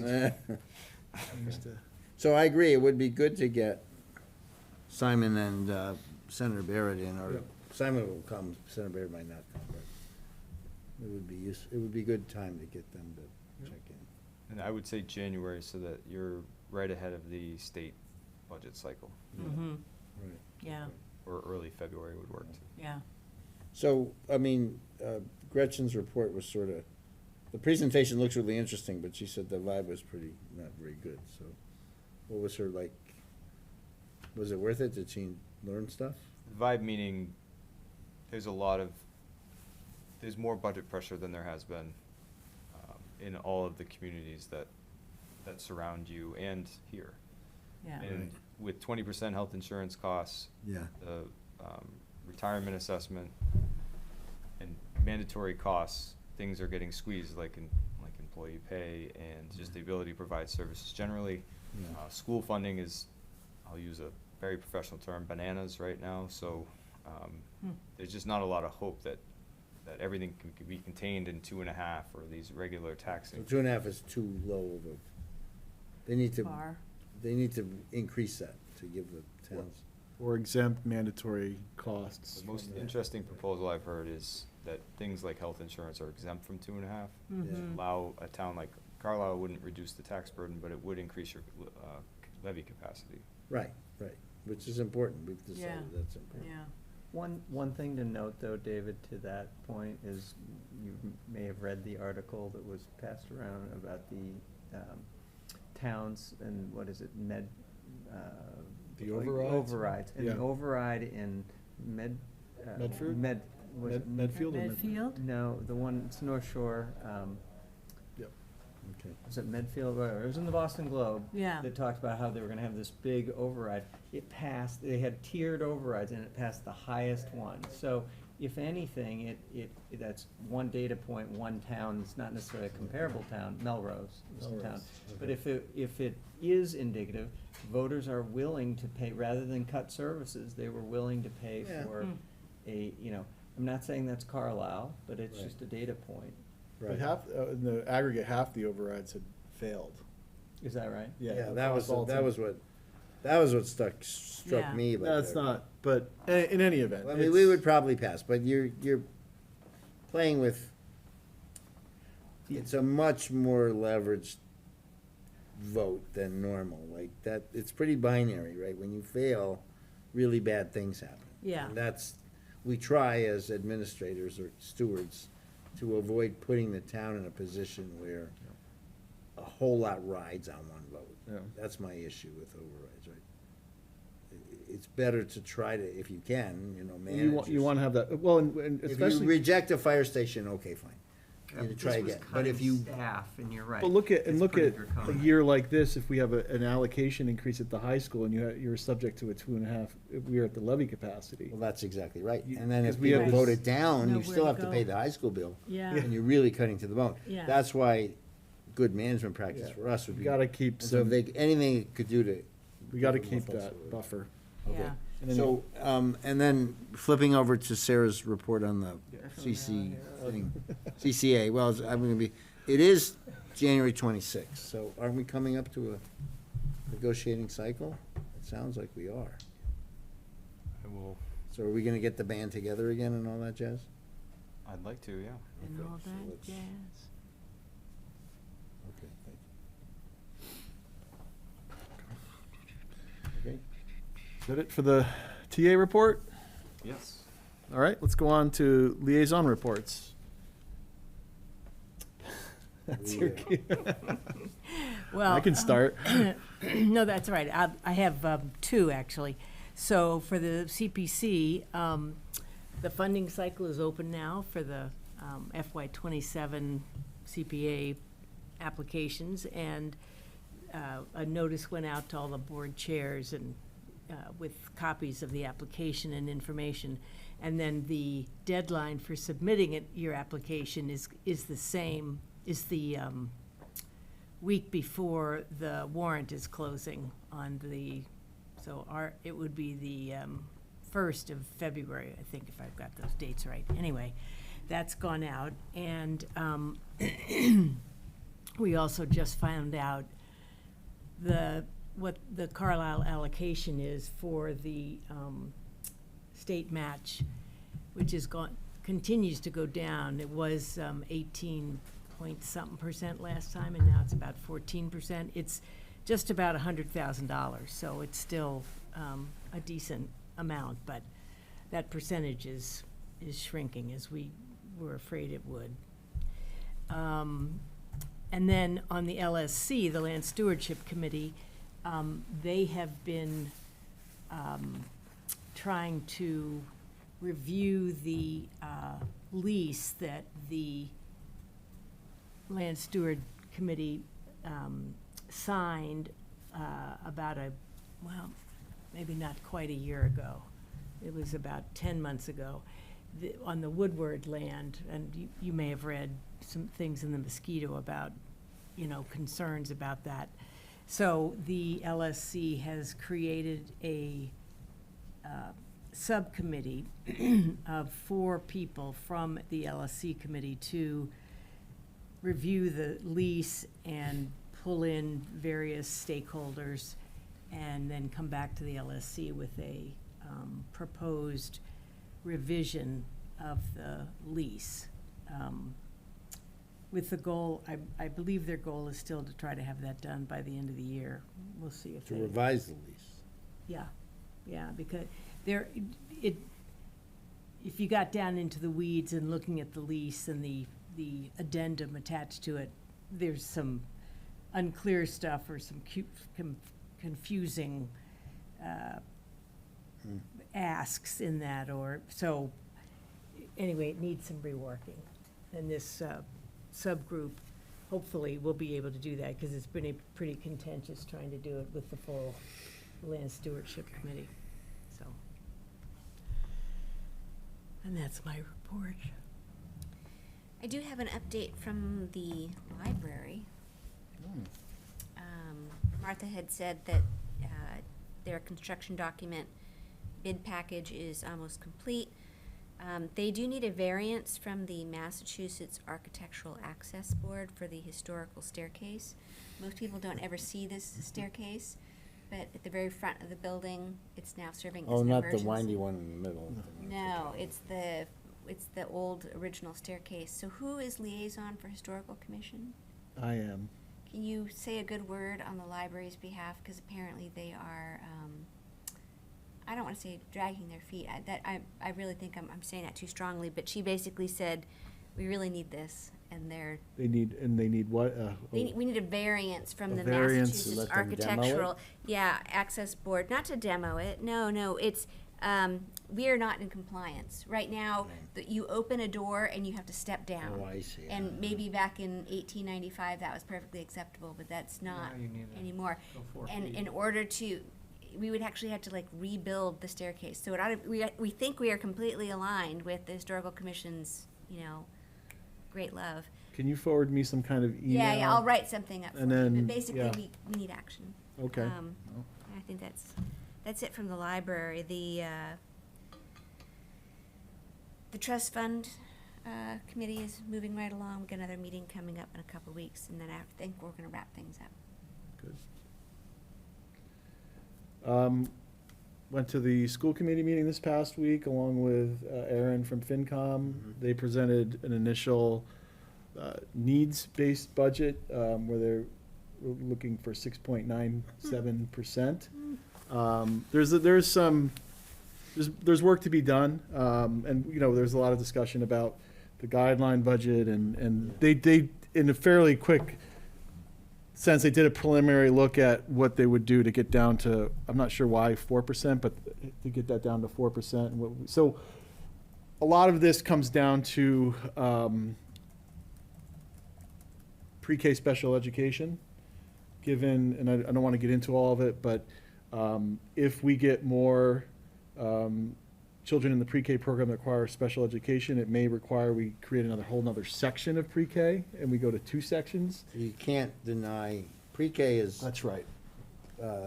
discretionary for non-sped, but it's mandatory for sped kids. That's correct. And you can't charge for it, and you have to accommodate it. And we're kind of on this threshold, and I don't know, That's the seed corn for, and this is part of like the scale issue we deal with Carlisle, where if you bump over a threshold, now you have to ramp up a whole nother section. section, which is a teacher and some paras, and it's unknown yet at what Yeah. the exact numbers are gonna be. So, as the school typically does, they said this is something that we think may happen, so we'll know more.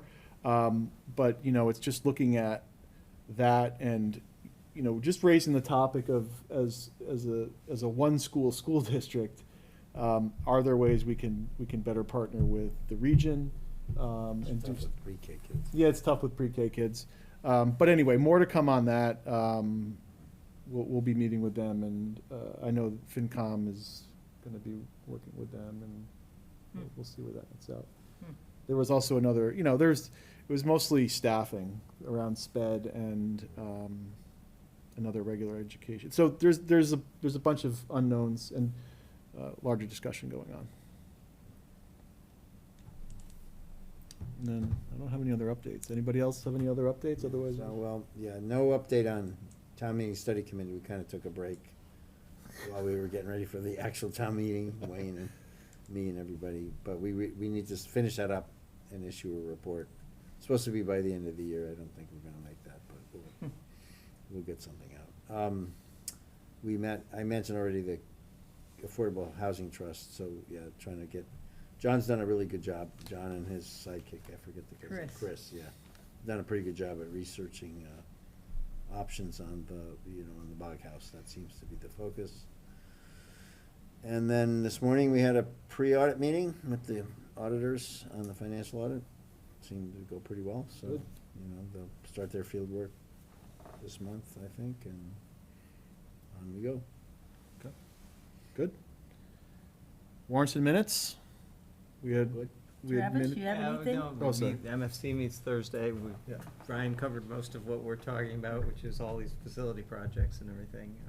The only thing I would add is not, sort of unrelated, but Barney and I were chatting before the meeting, and, I was mentioning, you only hear about the things that don't go right, which is not always great, but, or often you hear about that. The announcements for the special town meeting, I reached out to a lot of people to try and vote the day of, because it wasn't. And The election, you the mean. ele- The Special election. election. Election. You're right, I spoke Yep, wrong. okay. The election, and the feedback I got was overwhelmingly, gosh, we didn't even know about it, or whatever. So, I don't know, I think maybe a study committee or whatever, we can, as a select board, we can think about how we. Well, it was oddball because it was on a Thursday. Thursday, It was oddball single. all around. Single I mean, issue. Tuesday was the holiday, Yeah, so I mean, right, so I think, Yeah. we should take it under advisement for didn't you wasn't the election set in that packet of timeline things already for the June thing? Yeah. But yeah, you're right, we should. June's get more usually a little information. more, you have all the positions and all, there's generally more interest in that. But even then, you might only get 600 people We're not gonna get a big turnout. in a regular with all the Well, you, positions. there are select board races and other Like in races. June, we might only get that 600, are 700 contested. people. Yeah. I mean, I think people should not, how can I say this?